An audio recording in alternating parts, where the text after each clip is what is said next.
यानां तान्निजाचार्यान् प्रणमामि मुहुर्मुहुः। यदनुग्रहतो जन्तु निर्वदुःखातिगो तमहं सर्वदा वन्दे श्रीमद्वल्लभन्त अज्ञानतिमिरान्धस्य ज्ञानाञ्जनशलाकया चक्षुर्मीलितं येन तस्मै श्रीगुरवे नमः। नमामि हृदये शेषे लीलाक्षीराब्धिसायिनं लक्ष्मीसहस्रलीलाभिः सेव्यमानं कलानिधिं चतुर्भिश्च चतुर्भिश्च षड्भिर्विराजते योऽसौ पञ्चधा जते।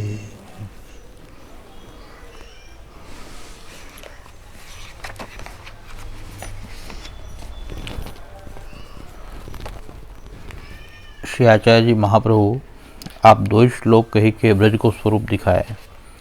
सो श्लोक वृक्षे वृक्षे वेणुधारी पत्रे पत्रे चतुर्भुजः यत्र वृंदावने तत्र लक्ष्यालक्ष्य कथा कुतः जलादपि रजः पुण्यम रजसोपि जलम वरम यत्र वृंदावनम तत्र स्नात्वा स्नात्वा कथा कुतः। यह कहे कृपा करी के सो प्रभुदास ब्रज को स्वरूप अलौकिक देखे। वृक्ष वृक्ष के नीचे वेणुधारी साक्षात गोवर्धन धर भक्तन के संग लीला करत हैं। ऐसे वृक्ष भगवदीय हैं। तीन के पत्र कैसे हैं? चतुर्भुज रूप तथा वृंदावन के वृक्ष वृक्ष वेणुधारी श्री गोवर्धन धर रूप हैं। तीन को आश्रय चतुर्भुज रूप नारायण पत्र रूप होय आश्रय वृक्षण को कियो है। ऐसो वृंदावन है सो लक्ष्यालक्ष्य कथा है। लौकिक लोगन को अलक्ष्य और भगवदीयन को स्वरूपात्मक है। सो कथा कही न जाए, यह बात को भक्तजन जाने। कृष्ण रूप जाने। कृष्ण रूप वृक्ष हैं सो लोगन को न दिसे। तैसे वृंदावन की रसो जल श्रेष्ठ है और जलते रज श्रेष्ठ है। तहाँ नहावे की कथा कहाँ कही है। भावे जल सो नहाए भावे रज लगाए। सो रज उड़ी के लागी तब नहावे की अपेक्षा रही नहीं, परंतु मर्यादा के लिए नहानो।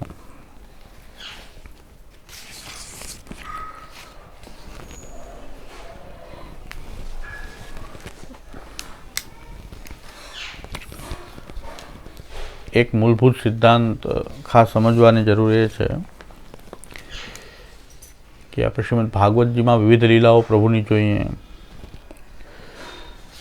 પછી આ વાર્તા પ્રસંગો જોઈએ। આપણે ગયા વખતે ચર્ચા કરી કે ભાઈ વાર્તા પ્રસંગ શ્રી ઠાકુરજીની જ લીલાની કથા છે। ભક્તોની કોઈ સેપરેટ કથા નથી। ભક્ત દ્વારા ભગવાનનું જ મહાત્મ્ય ત્યાં પ્રકટ થઈ રહ્યું છે। અહીં પણ શ્લોક વૃંદાવન માટે આપેલો છે, પણ મહાત્મ્ય ત્યાં પ્રભુનું જ પ્રકટ થઈ રહ્યું છે કે જ્યાં ભગવાને પ્રભુની એક ક્રીડા કરી, એક ક્રીડા સ્થલી જ્યાં જ્યાં પ્રભુના ચરણારવિંદ પડે। કારણ કે શ્રીમદ ભાગવતમાં પ્રભુની બાલલીલાના પ્રસંગમાં શ્રી મહાપ્રભુજી એમ આજ્ઞા કરે છે કે પ્રભુના ચરણારવિંદ જ્યાં જ્યાં પડેલા છે એ રજની પણ કોઈને પ્રાપ્તિ થાય તો એની માટે કંઈ પણ વસ્તુ પ્રાપ્ત કરવા યોગ્ય પછી રહેતું નથી। પછી લૌકિક સિદ્ધિઓની શું વાત કરવી કે યજ્ઞાદિકની કોઈ ફલ કે પછી બીજી કોઈ યોગની સિદ્ધિઓ, એ બધી જ પ્રભુના ચરણારવિંદની જે રજ જે છે એની તુલનામાં કંઈ પણ ન આવી શકે એવી પ્રભુની ચરણારવિંદની રજ છે। અને એ રજ આ વ્રજભૂમિમાં વ્યાપ્ત છે। એટલે વ્રજભૂમિની જે મહત્તા જે છે એ પ્રભુના ચરણારવિંદની રજથી છે। એ સ્પષ્ટ થાય છે કે લીલામાં આપણે વ્રજનું મહાત્મ્ય થાય તો વ્રજમાં નિવાસ કરીએ, પણ વ્રજમાં નિવાસ કરવાથી કંઈ નહીં થાય, પણ વ્રજમાં મહાત્મ્ય પ્રભુનું થવું જોઈએ। એમ આખી આ સૃષ્ટિ પણ ભગવાનનું આ રૂપ છે। તો એમાં પ્રભુનું આ સૃષ્ટિને જોઈએ તો પ્રભુનું મહાત્મ્ય સમજાય છે। દરેક જગ્યાએ શાસ્ત્ર જે છે એ પ્રભુનું જ ગુણગાન ગાઈ રહ્યા છે, પણ આપણે અધૂરું સમજીએ તો અટકી જાય ત્યાં। કોઈ ભગવદીના મહાત્મ્યમાં અટકી જાય, વ્રજના મહાત્મ્યમાં અટકી જાય, પછી સૃષ્ટિમાં અટકી જઈએ, પણ હકીકત કોઈ સિદ્ધિઓમાં અટકી જઈએ। પણ હકીકતમાં આખી સૃષ્ટિ ભગવાને પોતાના સ્વરૂપથી પ્રકટ કરેલી છે। આખું જગત ખાલી વૃંદાવન પૂરતું સીમિત નથી, આખું જગત આમ તો જોઈએ તો ભગવાનનું સ્વરૂપ જ આ જગત રૂપ થયું છે. પણ આપણને એ પ્રભુને આ પ્રભુનું સાક્ષાત સ્વરૂપ જે છે એમાંથી આ જગત પ્રકટ થયું છે એવી બુદ્ધિ ન થાય. પણ વૃંદાવન આદિ સ્થાનોમાં સાક્ષાત પ્રભુની લીલા થયેલી હોવાથી, એ ચરણરજ ત્યાં વ્યાપ્ત હોવાથી એ તરત જ એવો વિચાર આવે કે આ સાક્ષાત ભગવત સ્વરૂપાત્મક છે. ત્યાં સ્વરૂપાત્મકતા જલ્દી દેખાય છે. પણ બાકી જગત પણ શ્રી મહાપ્રભુજીના સિદ્ધાંત અનુસાર તો જગતમાં પણ સાક્ષાત ભગવાનનું જ એ સ્વરૂપથી જ આ જગત પ્રકટ થયું છે. એટલે દરેક જગ્યાએ ટૂંકમાં કહેવાનું તાત્પર્ય છે કે સૃષ્ટિને જોવાથી પણ ભગવાનના મહાત્મ્ય, આ સૃષ્ટિ કેવી સુંદર છે તો આપણે સૃષ્ટિમાં આસક્ત થઈ જાય. પણ આસક્ત થવું જોઈએ પ્રભુમાં. કારણ કે સૃષ્ટિ આવી સુંદર, પ્રભુએ પોતાના સ્વરૂપથી, પોતાના સત્ય સંકલ્પથી, સર્વભવન સામર્થ્યથી આ સૃષ્ટિ પ્રકટ થયેલી છે. આપણે સૃષ્ટિમાં જ આસક્ત થઈ જઈએ, આ જગતમાં આસક્ત થઈ જઈએ. આસક્ત પ્રભુમાં થવું જોઈએ. એમ કોઈ ભક્ત છે તો ભક્તમાં એ સામર્થ્ય પ્રભુને કારણે આવેલું કોઈ અંશાત્મક સામર્થ્ય છે, તો પ્રભુનું સામર્થ્ય કેવું એમ. તો દરેક જગ્યાએ આ એક સિદ્ધાંત આપણે આપણા ઘરમાં બિરાજતા સેવ્ય પ્રભુ જે ઠાકોરજી જે છે, આ એમની જ બધી કથા છે અને એ ભૂલાઈ ન જવા જોઈએ કોઈ પણ મહાત્મ્યમાં. એવી રીતે વ્રજનું મહાત્મ્ય અહીંયા બતાવ્યું છે કે વૃક્ષે વૃક્ષે વેણુધારી, પત્રે પત્રે ચતુર્ભુજા. આપણે વૃંદાવનનો અર્થ સમગ્ર વ્રજ કરીએ છીએ. વૃંદાવનનો અર્થ કેવલ વૃંદાવન નથી કરતા, પણ વૃંદાવનનો અર્થ સમગ્ર વ્રજ. ગોકુલ બોલીએ તો ગોકુલનો અર્થ પણ ખાલી ગોકુલ ગામ નહીં, પણ સમગ્ર વ્રજના સંદર્ભમાં જ આપણે ગોકુલ, ગોવર્ધન, વૃંદાવન આજે આપણે બોલીએ છીએ. સમગ્ર વ્રજમાં એક સરખું જ આપણે માનીએ છીએ. બીજી એક વિશેષતા એ છે કે આ વ્રજભૂમિમાં ભગવાનની ચરણરજ પડી, એટલે આ વ્રજભૂમિ એટલી મહાન છે. તો જ્યારે આપણે પ્રજાધીપને ભાવથી ઘરમાં પધરાવીએ તો આપણા ઘરની અંદર એ જ ચરણરજ જે છે એ વ્યાપ્ત થઈ જાય. તો આપણું ઘરનું મહાત્મ્ય એવું છે કે સાક્ષાત આપણ એ વ્રજ છે. એ મહાપ્રભુજી વ્રજાધીપ શબ્દ વાપરીને, કારણ કે વ્રજનું મહાત્મ્ય વ્રજાધીપથી છે. વ્રજમાં ઘણા ફરવામાં એટલા મગ્ન છે ઠાકોરજી ભૂલી જાય. કારણ ઘણા ઠાકોરજી બીજાને ત્યાં પધરાવીને વ્રજમાં જાય. તો આ ઊંધું થઈ ગયું કે ભાઈ વ્રજમાં તો પ્રભુનું મહાત્મ્ય પ્રભુ સાથે બિરાજે, અને એ પ્રકારે આપણે વ્રજમાં વ્રજનું મહાત્મ્ય પ્રભુથી વધારે નથી. એમ તો પાછું વિચારવું જ પડશે કે આપણા ઘરના ઠાકોરજીની સેવાથી વ્રજયાત્રા મોટી નથી. આપણા ઠાકોરજીની સેવાથી કોઈ ન કોઈ કથા મોટી છે, ન કોઈ ભાગવત પાઠ મોટો છે, કે ન કોઈ તીર્થાદિક મોટા છે. કારણ કે નાત પરતરો મંત્ર, નાત પરતરસ્તવ, નાત પરતરા વિદ્યા, તીર્થમ નાત પરાત્પરમ. આ પ્રભુની અંદર આવી ભક્તિ એ દ્રઢ થઈ જવી, નિરોધાવસ્થાપન્ન ભક્તિ થઈ જવી, એનાથી મોટું તો નાત પરતરો મંત્ર, નાત પરતરસ્તવ.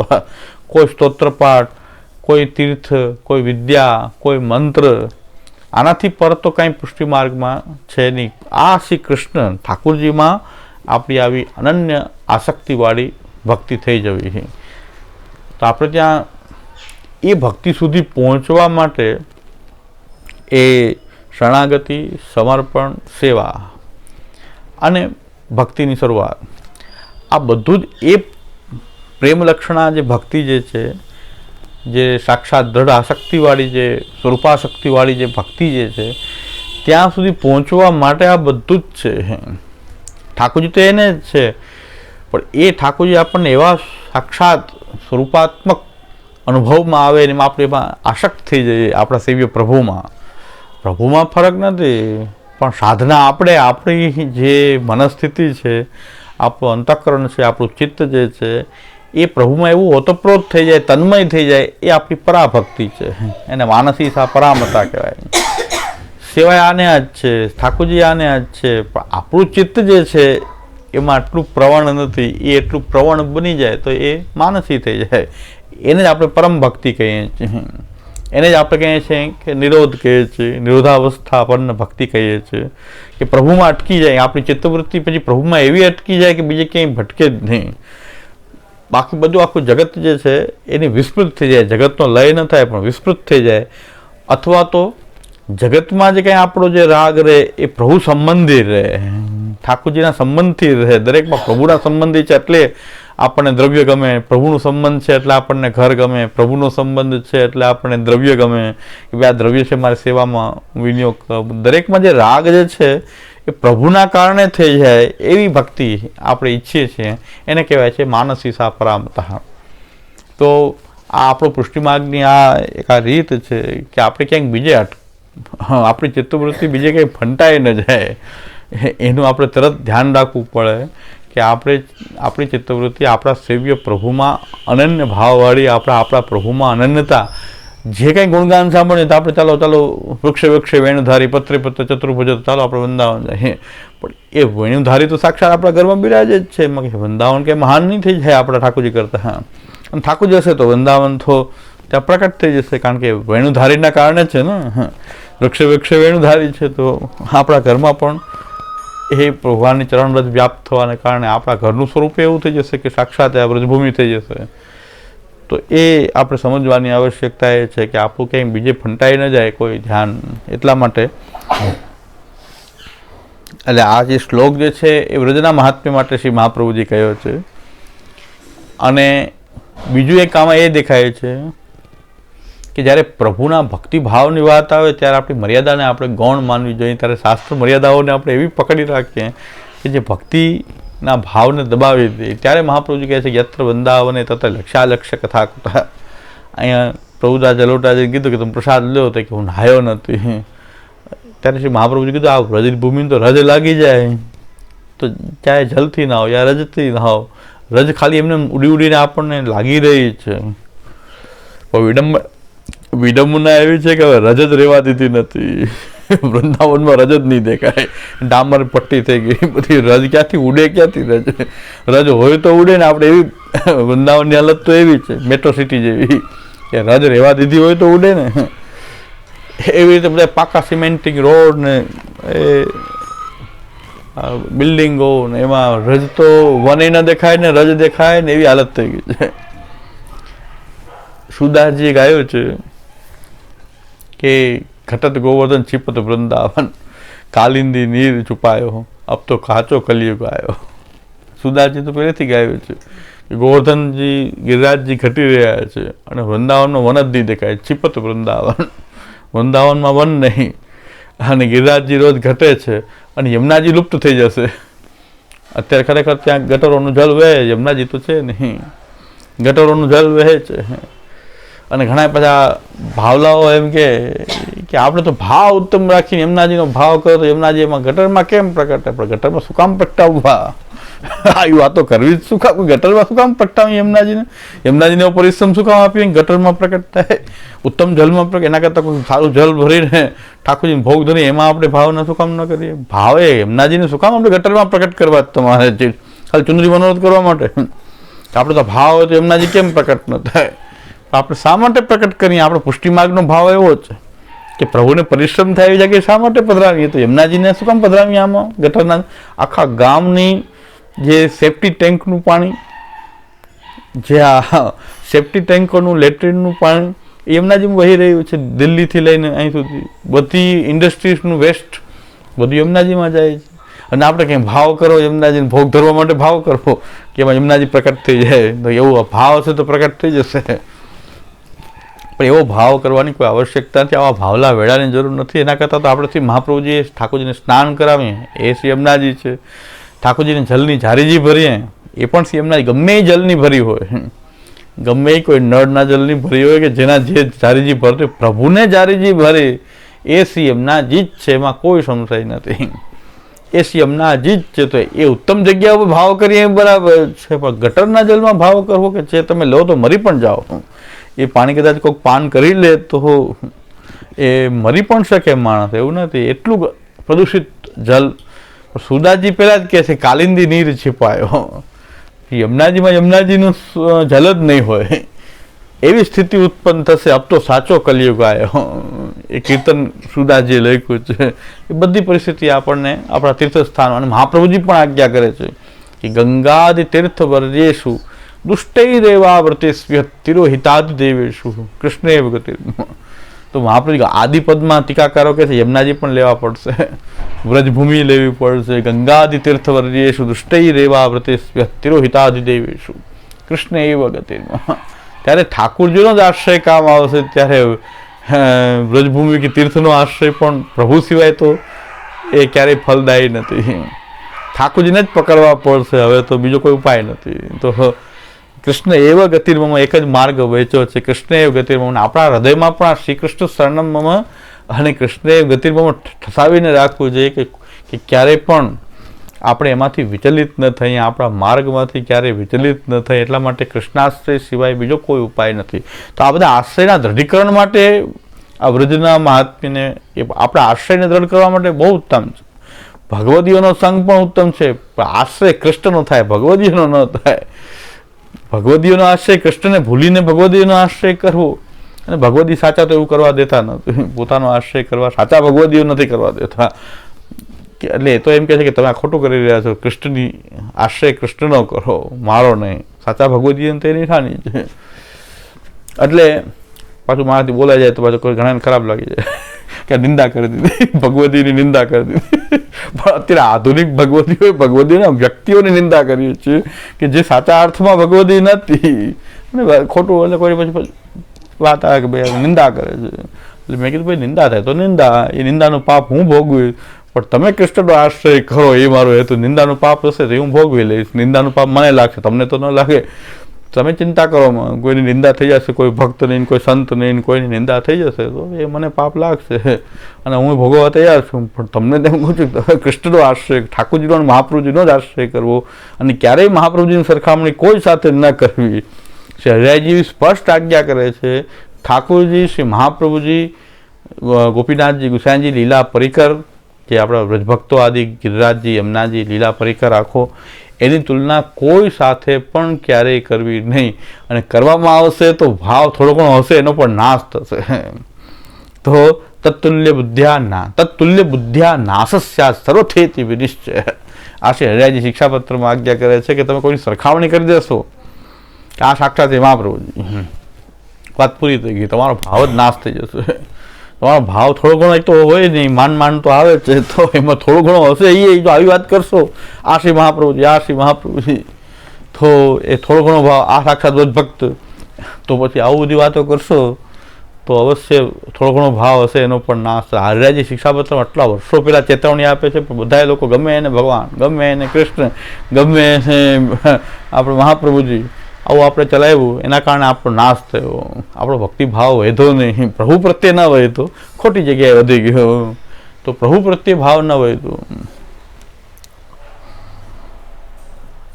આ વૃંદાવનનો મહાત્મ્ય સાંભળીને શું કરે છે કે ઠાકોરજી પધરાવે જવાની હવે જરૂર નથી. વ્રજમાં જાય તો ઠાકોરજી પધરાવે જવાની રસોઈ કરી વૃંદાવનના કોઈ પણ વૃક્ષને ભોગ ધરી દેવાય. મર્યાદીઓમાં એક ફેશન છે કે ઠાકોરજી પધરાવીને જાય તો પાછું એ નહીં કરવું ને, જે અહીં મંગલાથી સેન સુધી કરે ત્યાં ટાઈમ શું રહે, તો પછી જ્યાં ત્યાં ફરવાનો જવાનો ટાઈમ તો રહે નહીં. ઠાકોરજી પધરાવી જો અહીં જે કરતા હતા એ ત્યાં કરીએ, મંગલાથી સેન, તો પછી આખો દિવસ તો આ જ ગયો. તો અહીંયા બ્રજમાં જઈને આપણે શું પછી ક્યાંય બધી જવું કરવું જવાય નહીં. તો એના માટે ઠાકોરજી બીજાની અહીંયા પધરાવી જવા, અને ત્યાં જઈને શું કરવું કે રસોઈ કરી અને મજા જ છે તો એમને એમ તો લેવાય નહીં, બાકી બધું ચાલે. આખો દી ઠાકોરજી બી ના રહેવાય, પણ ભોગ ધરવા માટે તો ઠાકોરજી જોઈએ. તો પછી વૃંદાવનના કોઈ પણ વૃક્ષને એ લોકો ભોગ ધરી દે છે. મોટાભાગે મર્યાદીઓ જે ઠાકોરજી પધરાવીને ન જાય એ વૃંદાવનના વૃક્ષ, મહાપ્રભુ આજ્ઞા કરી દીધી ને આમાં, વૃક્ષે વેણુધારી પત્રે ચતુર્ભુજ યત્ર વૃંદાવને તત્ર લક્ષ્ય કથાગત જલાદપી રજ પુણ્યમ રજોથાપી જલંબરમ. તો એ હવે એ મહાત્મ્ય ઠાકોરજીની બદલે વ્રજનું આવી ગયું. ઠાકોરજી ગૌણ થઈ ગયા. ઠાકોરજીની જરૂર નહીં વૃંદાવનના કોઈ પણ વૃક્ષને કાંઈ પણ લેવું છે એ બજારમાંથી, અહીંયા તો વ્રજમાં દૂધઘર લેવાય છે, તે બજારમાંથી લઈ અને વૃંદાવનના વૃક્ષને ભોગ ધરી દે, ભોગ ધરીને પ્રસાદ લઈ લેવો. તો આ વાત આખી આ મહાપ્રભુજી એટલા માટે મહાત્મ્ય નથી બતાવ્યું. આ બધાથી આપણા પ્રભુનું મહાત્મ્ય વધે, પ્રભુ પ્રત્યે આપણો સ્નેહ જાગૃત થાય કે એ વૃંદાવન પણ આપણા પ્રભુને કારણે છે. આ જે ઠાકોરજીની આપણે જે સેવા કરીએ છીએ એના કારણે વૃંદાવનમાં આવું મહાત્મ્ય આવ્યું છે. તો આ પ્રભુને કેમ છોડાય? આ પ્રભુને કેવી રીતે છોડી શકાય કે એનાથી જ બધું જ છે. એ હશે તો વૃંદાવને આવી જશે, પાછળ આવશે. વૃદ્ધભક્તો પધારશે, વૃંદાવને પધારશે, યમુનાજી પણ નહીં રહી શકે, મહાપ્રભુજી પણ નહીં રહી શકે. ઠાકોરજી જો હશે આપણી પાસે તો મહાપ્રભુજી પણ એનાથી અલગ ન રહી શકે ક્યારેય, મુખારવિંદ સ્વરૂપ હોવાથી, વેણુની સુધા હોવાથી તો બધું પ્રકટ થઈ જશે. પણ આપણે ઠાકોરજીને જ પકડવા પડશે, શ્રી કૃષ્ણને, આપણા ઘરમાં બિરાજતા સેવ્ય પ્રભુને, અને એને સર્વમાં એને જ જોવા જોઈએ કે એનું જ મહાત્મ્ય, એનું અંશાત્મક મહાત્મ્ય જ બધી જગ્યાએ પ્રવર્તે છે. કારણ કે અક્ષર બ્રહ્મ જે છે એ જ આપની શક્તિ ને આપનો ધર્મ જ છે. એ અક્ષર બ્રહ્મરૂપ જે આખું આ જગતનો વિસ્તાર થયો એ અક્ષર બ્રહ્મથી થયો છે. તો અક્ષર બ્રહ્મ જ આપનો ધર્મ છે. એ સેવ્ય પ્રભુ પરમ બ્રહ્મ પરમાત્મા અખંડ પૂર્ણ એ કૃષ્ણ જે છે એ આપણા સેવ્ય પ્રભુ છે. હવે એ સમજવાનું એ છે કે સેવ્ય પ્રભુના પણ આપણા 5 પાસા આપણે જોઈએ છીએ. એ બ્રહ્મ છે, પરમાત્મા છે, ભગવાન છે, અને શ્રી કૃષ્ણ છે, અને સેવ્ય છે. 5 પાસા થાય છે કે જ્યારે આપણે એ બ્રહ્મને જાણી શકાય, પરમાત્માથી સ્નેહ કરી શકાય, ભગવાનની ભક્તિ કરી શકાય, કૃષ્ણ જે છે એની કથા કરી શકાય, અને ઘરમાં જ્યારે એ પધારે ત્યારે એની સેવા થઈ શકે. આ 5 પાસા એ છે કે કૃષ્ણની કથા તો એ સારસ્વત કલ્પમાં પ્રકટ થયા, એ કૃષ્ણની કથા કરી શકીએ આપણે, પણ સેવા કરવી હોય તો એને ઘરમાં પધરાવવા પડે. એ સારસ્વત કલ્પીય પ્રભુને આપણા ઘરમાં પધરાવીએ પછી આપણો સેવાનો પ્રકાર એ શરૂ થાય. તો આ 5 પાસાને સમજવા જોઈએ કે જ્યારે બ્રહ્મ જે છે આપણે જ્યારે છે પ્રભુના જ 5 પાસા છે. બ્રહ્મ કહેવાથી કૃષ્ણ નથી રહેતા એવું નથી, બ્રહ્મ કહેવાથી પણ એ કૃષ્ણ જ છે, પણ કૃષ્ણનું બ્રહ્માત્મક પાસું એવું છે કે આખા જગતમાં એક સમાન છે. સર્વત્ર અનંત કોટી બ્રહ્માંડ હોય એ બધામાં એનાથી પણ પર એ સર્વત્ર સમાન છે. એટલે એની માટે કીધું છે કે બ્રહ્મને તો એવી રીતે જાણવું પડે કે બધામાં સમાન રીતે છે.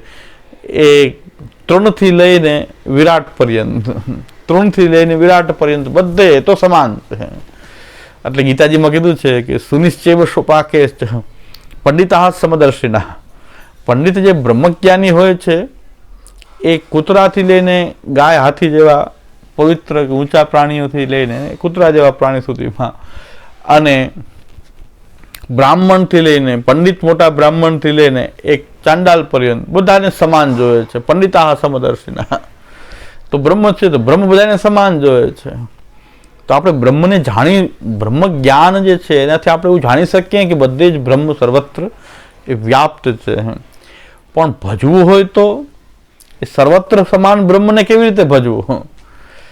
કારણ કે એ બ્રહ્મ તો બધે સમાન છે. તો આપણે કૂતરાને ન ભજી શકીએ, ન સુવરને ભજી શકીએ, ન કોઈ વ્યક્તિને ભજી શકીએ. ત્યાં તો કંઈક ભગવાન મહાત્મ્ય હોય ત્યાં જ આપણે એને ભજી શકીએ. એની માટે તો ભગવાન જ જોઈએ. ત્યારે ભગવાનનું પાછું ભજવા માટે પરમાત્મા એ આપણી અંદર બિરાજ રહેલો છે. એટલે સૌથી સાચામાં સાચો સગા હોય તો પરમાત્મા છે કે અંદર બિરાજી રહ્યો છે જીવાત્માની અંદર. એનાથી આપણને સ્નેહ થાય છે. પરમાત્માને સ્નેહ કરી શકીએ કે આપણી અંદર જ છે, આપણી પાસે જ છે, આપણા જીવાત્માની અંદર બિરાજે, તો એને આપણે સ્નેહ કરી શકીએ. કોઈ પરમાત્માને સેવી ન શકીએ કે ન એને ભજી શકીએ, એને સ્નેહ કરી શકીએ, પણ પરમાત્માનું ભજન એની કંઈક ભગવાન પરમાત્મા જ્યારે બહાર પ્રગટીને પોતાનું ઐશ્વર્ય, વીર, યશસ્વી, જ્ઞાન, વૈરાગ્ય દેખાડે, પરમાત્મા આપણે અંદર બિરાજે છે ને એમાંથી બધી પ્રિયતા આવી રહી છે, વાત સાચી છે. પણ ભજવા માટે તો એને બહાર પ્રકટ થઈને પોતાનું ભગવદ રૂપ બતાવવું પડે, તો જ આપણે એને ભજીએ. રામ કૃષ્ણના રૂપમાં એ બહાર પ્રકટ થઈને, વિરાટના રૂપમાં પણ એ જ્યારે આપણી બહાર પ્રકટ થઈને અનુભવ કરાવે, એનું દર્શન કરીએ, એના ઐશ્વર્ય, વીર, સ્થિતિ, જ્ઞાન, વૈરાગ્ય સહિત એ બિરાજતો હોય ત્યારે એનું ભજન થાય. ભજન કરવું હોય, ભક્તિ કરવી હોય તો ભગવાનનું ભગવાનનું રૂપ જોઈએ. ત્યાં પરમાત્મા નહીં, પરમાત્માથી સ્નેહ થાય છે. આપણે જાણીએ છીએ કે પરમાત્મા અંદર બિરાજે છે, તો એનાથી આપણને સ્નેહ છે. ચાહી શકીએ પરમાત્માને, ચાહવું જ, કારણ કે બધી ચાહના એના દ્વારા જ થઈ રહી છે. હવે આપણે પરમાત્મા તો આપણે ચાહતા નથી, પણ હકીકતમાં આપણે કોઈ વસ્તુને ચાહીએ છીએ પરમાત્માના કારણે જ ચાહીએ છીએ, વસ્તુને ચાહતા જ નથી. હકીકતમાં એ વસ્તુ કોઈ પ્રિય લાગી રહી છે, પ્રિયતા આવી રહી છે પરમાત્મામાંથી. આપણને કોઈ પણ વસ્તુ, દેહ, ઇન્દ્રિય, પ્રાણ, અંતઃકરણ, બહારની કોઈ વસ્તુ, ઘર, પુત્ર, ધન, આ બધું પ્રિય લાગે છે પરમાત્માને કારણે લાગે છે. એ પરમાત્મા પ્રિયતા લાવી રહ્યો, એ પ્રિયતાનો ગુણ પરમાત્મામાંથી આવી રહ્યો છે. એટલે આપણે એમ થાય કે હું પરમાત્મા નથી ચાહતો, પણ કોઈ વસ્તુને ચાહી રહ્યો છું. વસ્તુને ચાહીએ કે તો પરમાત્માને ચાહવું છે. એ પરમાત્માને કારણે આપણે એને ચાહી રહ્યા છીએ, એમાં પ્રિયતા આવી રહી છે. નહીં તો આપણને પ્રિયતા આવે જ નહીં. એ ધર્મ જેમાંથી રહેલો છે એ જ આપણને પ્રિયતાનો ધર્મ પરમાત્મામાંથી આવી રહ્યો છે. એટલે એ પ્રિયતાનો જે ગુણ જે છે પરમાત્માનો છે, તો પરમાત્માને આપણે સ્નેહ કરી શકીએ છીએ, કારણ કે સ્નેહ એને જ કરી રહ્યા છીએ. કોઈ વસ્તુને કરી રહ્યા છીએ હકીકતમાં એને જ સ્નેહ કરી રહ્યા છીએ, કારણ કે એ સ્નેહ એમાંથી આવી રહ્યો છે બહાર. પણ ભજન તો ભગવાનનું થાય, કોઈ પણ વસ્તુનું ભજન નહીં થાય. ત્યારે સાક્ષાત એમાં બધાથી એક જેને કહેવાય ગીતાજીમાં ભગવાન કહે છે યસ્માત ક્ષરમ અતિતોહમ અક્ષરાદપી ચોત્તમ, એ પુરુષોત્તમ રૂપ દેખાય કે સૌથી શ્રેષ્ઠ રૂપ આ છે એવું દેખાય, ત્યારે આપણને ભજનનો ભાવ થાય, એને ભજવાનો ભાવ થાય કે આને આપણે ભજવું જોઈએ. તો ભજન ભગવાનનું થાય છે. અને પછી હવે આપણે જે કથા કરીએ છીએ તો ત્યારે આપણો શ્રી કૃષ્ણ જે છે પુરુષોત્તમ જે છે એની કથા થાય છે. કૃષ્ણની કથા આપણે કરીએ છીએ કે દરેકમાં કંઈ પણ શાસ્ત્રોમાં કથા આવે છે તો એ કૃષ્ણની કથા આવી રહી છે. અને કૃષ્ણ માટે મહાપ્રભુજી એમ કહે છે કે બ્રહ્મ પરમાત્મા ભગવાન એ ત્રણેય ભેગા થઈ અને ભક્તો વચ્ચે પ્રકટ થઈ જાય એટલે એને શ્રી કૃષ્ણ કહેવાય. શ્રી કૃષ્ણનો જ્યારે જ્યારે શ્રી કૃષ્ણનો ઉલ્લેખ આવે ત્યારે એની સાથે બ્રહ્મ પરમાત્મા અને ભગવાન એ ત્રણેય સહિત એ ભક્તોની વચ્ચે પ્રકટ થાય ત્યારે શ્રી કૃષ્ણ આપણે ભક્તિ માર્ગી હોવાથી ભક્તો વચ્ચે ભગવાનનું પ્રકટ થવું એ આપણને હંમેશા આકર્ષિત કરતું હોય છે. એટલે આપણે કથા કરશું તો બ્રહ્મની કથા નહીં કરીએ, પરમાત્માની નહીં કરીએ, વૈકુંઠમાં ખાલી રહેલા ભગવાનની કથા નહીં કરીએ, પણ કથા કરશું આપણે એ બધા સહિત કૃષ્ણની. કૃષ્ણની જ કથા કરશું એમ નહીં, પણ બધા એના બ્રહ્મ પરમાત્મા અને ભગવાનનું પાછું બ્રહ્મની વાત આવે તો આપણે કહેશું કે નહીં આપણા કૃષ્ણનું હા અક્ષર બ્રહ્માત્મક ધર્મ છે. કથા આમ થશે આપણી. એટલે કથા કરવાની પદ્ધતિ આ છે, આપણે ઊંધી પ્રકારથી કથા કરતા હોય છે. હમણાં તો મને બહુ કથાની અંદર જે પાકી વાત નથી પણ થોડીક વાત કર્ણોપકર્ણ મળી તો મને કર્ણમાં જેને કે કોઈ સૂળો એ કોઈ કાંટો ભોંકી દીધો હોય કાનમાં એવું લાગ્યું. હજી એની ઇન્વેસ્ટિગેશન ચાલુ છે કે આવું બોલ્યા હોય, પણ એવું બોલ્યા તો હજી સુધી કાનમાં સૂળ જેવી પીડા થાય છે. હવે કે ભાઈ તમે નિંદા કરવાનો ઠેકો મેં જ લીધો લાગે છે એવું લાગે, કોઈ કાંઈ બોલતું નથી. અને આ નિંદા બધાને કરવાનો ઠેકો આને જ લીધો કે બધા નિંદા જ કરે છે. એટલે હું કહું છું મહાપ્રભુજીનો ગ્રંથનો સંગ કરો, મારો સંગ ન કરો, કારણ કે મારો સંગ થાય નિંદા અમે તો આવું જ કરતા હોય છે. એટલે અમારો સંગ કરવા અમે કોઈને કહેતા જ નથી. અમે તો એમ કહે છે કે શ્રી મહાપ્રભુજીનો ગ્રંથનો સંગ કરવો જોઈએ. પણ આપણા ક્લાસમાંથી મને એવી વાત મળી કે જે ક્લાસ કરાવે છે આપણે બધા સિદ્ધાંત પક્ષમાં બધું આપણે 16 ગ્રંથ વગેરે ભણાવે, અપસિદ્ધાંતિઓની વાત નથી, આ સિદ્ધાંતિઓની વાત છે. એવું મને સમાચાર મળ્યા કે એમાં એમ કહેવામાં આવ્યું કે મહાપ્રભુજીના પરિશ્રમને કારણે ગોપીનાથજી ગુસાઈજી તો જલસા જ કર્યા. કાનમાં શૂળની જેમ જે વિષની જેમ વાણી લાગે છે કે ગુસાઈજી મહાપ્રભુજી અને ગોપીનાથજીમાં આપણે આવો ભેદ કરશું કે ગોપીનાથજી ગુસાઈજી જલસા કર્યા. શું જલસા કર્યા ગુસાઈજીએ? ગુસાઈજીએ શું જલસા કર્યા અને મહાપ્રભુજીએ પરિશ્રમ કર્યો? અત્યારના બાળકો અમારા માટે કે બરાબર અમે જલસા કરવાવાળા છીએ, પણ ગુસાઈજી ગોપીનાથજી માટે એ એવું શબ્દ બોલવો એ તો અધમ કૃત્ય છે. આ તો અધમમાં અધમ કૃત્ય છે. જેટલી અને જો આની ઇન્વેસ્ટિગેશન ચાલુ છે, કયા સંદર્ભમાં કીધું, શું કામ કીધું, એ બધું એનો જેને સ્ક્રુટિની કરવી પડે ને તપાસ તો કરવી પડે કે ડાયરેક્ટ કયા સંદર્ભમાં કીધું, કેમ આવું બોલ્યા, બધી રિપોર્ટ આવી જાય પછી આપણે વિડીયો તો આપણા છે જ આપણે એનું ખંડનનો વિડીયો મૂકી દઈશું કે આવું બોલના તો પુષ્ટિ માર્ગના મહાન દ્રોહી છે, આ સત્સંગ છે કે સિદ્ધાંત છે કે શું છે, આ બધું આ શું નથિંગ છે, આ શું ઉપદ્રવ છે. પણ જ્યાં સુધી આ પૂરેપૂરો રિપોર્ટ ન આવી જાય ત્યાં સુધી થોડોક સંયમ રાખી લઈએ. પણ આ તો આવું કોઈ પણ બોલતું હોય, બોલ્યા હોય કે ન બોલ્યા હોય, હવે આ વાત તો પાછી વાયરલ થવાની છે, થશે એટલે તારે ફોન કરી અમે આવું નથી બોલ્યા, પણ તમને ક્યાં કીધું હજી તો કહીએ છીએ કે આવું કોઈક બોલ્યું છે, પણ તમે નથી બોલ્યા એવું તો હું કાંઈ કીધું નથી. પણ ઘણી સ્પષ્ટતા કરવા સામેથી આવી જાય તો સમજાઈ જાય કે હા હવે બરાબર છે, વાત સાચી છે, પરમ સત્ય છે. પણ મહાપ્રભુજીની વાત, અને મહાપ્રભુજી પોતે આજ્ઞા કરે છે. જો તમને મહાપ્રભુજીમાં વિશ્વાસ હોય તો શ્રી મહાપ્રભુજી દામોદરદાસજીને કહે છે કે તું શ્રી ગુસાઈજીને શું જાણે છે? તો દામોદરદાસજી કહે છે આપના પુત્ર જાણું છું, આપના પુત્ર જાણું. ત્યારે શ્રી મહાપ્રભુજી આજ્ઞા કરે છે કે મારા પુત્ર નહીં, હું જ, મારું જ સ્વરૂપ શ્રી ગુસાઈજીને તું જાણ છે. આ વાત ગુસાઈજી સુધી અટકી જવી જોઈએ, પણ આપણે બહુ વધારે દીધી, અમારા સુધી લઈ ગયા, પણ ગુસાઈજીને જલસાવાળા કહેવા માંડ્યા. આ વાત અમારા સુધી ખેંચવા નથી, ગુસાઈજી સુધી તો છે. કારણ કે મહાપ્રભુજીના વચનમાં આપણને એટલો, વાકપતિના વચનમાં એટલો તો વિશ્વાસ હોવો જોઈએ કે મહાપ્રભુજી કહે છે કે મારા પુત્ર રૂપે તું એને માન આપે છે એમ નહીં, મારું સ્વરૂપ જાણ. દામોદરદાસજીને શ્રી મહાપ્રભુજી ગુસાઈજી માટે આજ્ઞા કરી કે તું મારું સ્વરૂપ જાણ. અને એ ગુસાઈજી જો સાક્ષાત શ્રી મહાપ્રભુજીના સ્વરૂપ છે, એ ગુસાઈજી ગોપીનાથજીને કહે છે યદનુગ્રહ તો જંતુ સર્વ દુઃખાતિકો ભવે તમહમ સર્વદા વંદે શ્રી મદ વલ્લભ નંદનમ. એ ગુસાઈજી પાછા ગોપીનાથજીને વંદન કરે છે અને સર્વ અલૌકિક દુઃખોની નિવૃત્તિ થઈ જાય એવા શ્રી ગોપીનાથજીનું સ્વરૂપ છે. શ્રી ગોપીનાથજીએ ભોજનની દરકાર નથી કરીને જલસા શું કરી લીધા ભાઈ? નહીં તો બતાવો, આપણે બધા જલસા કરી રહ્યા છીએ, આપણે બધા જલસા કરી રહ્યા છીએ. આખી ભાગવતનો પાઠ કરીને ભોજન કરવું અને ભગવત સેવા કરવી. તો જેને ભોજનની દરકાર નથી કરી, દેહ સુખની કોઈ દરકાર નથી કરી, એ ગોપીનાથજીને આપણે જલસા કરવું એમ કેવું? અને બધા પર્ણકુટીમાં બિરાજ્યા. શ્રી ગોપીનાથજી તો આજીવન પર્ણકુટીમાં બિરાજ્યા. જે મહાપ્રભુજીની પર્ણકુટી હતી એમાં જે મહાપ્રભુજી બિરાજતા હતા ત્યાં જ ગોપીનાથજી આ પોતાનો સમગ્ર જીવન એ પર્ણકુટીમાં જ બિરાજ્યા. અને આખી ભાગવતનો પાઠ કરવો. શ્રી મહાપ્રભુજીને એમ થયું કે આ નિયમથી બહુ કઠોર નિયમ, તો આવી નિષ્ઠા હતી સેવા અને કથામાં. શ્રી ગોપીનાથજીની આવી નિષ્ઠા હતી, આમાં જલસા કઈ જગ્યાએ? આખા વર્ષોની અંદર પ્રદેશ કર્યો ગોપીનાથજીએ, અને બધી ભેટ ભેગી થઈ તો સીધા જઈને શ્રીનાથજીને બધી જ ભેટ, બધા આભરણ આભૂષણ કરાવીને, પાત્રો કરાવીને, એ વખતે 1 લાખ રૂપિયાની ભેટ. એટલે પોતે આખી વર્ષ પરદેશ કર્યો હોય ત્યારે વર્ષો લાગતા, ત્યારે ઘરમાંથી નીકળીને વર્ષથી 6-6 મહિને પાછું ઘરે જવાનો અવકાશ આવે.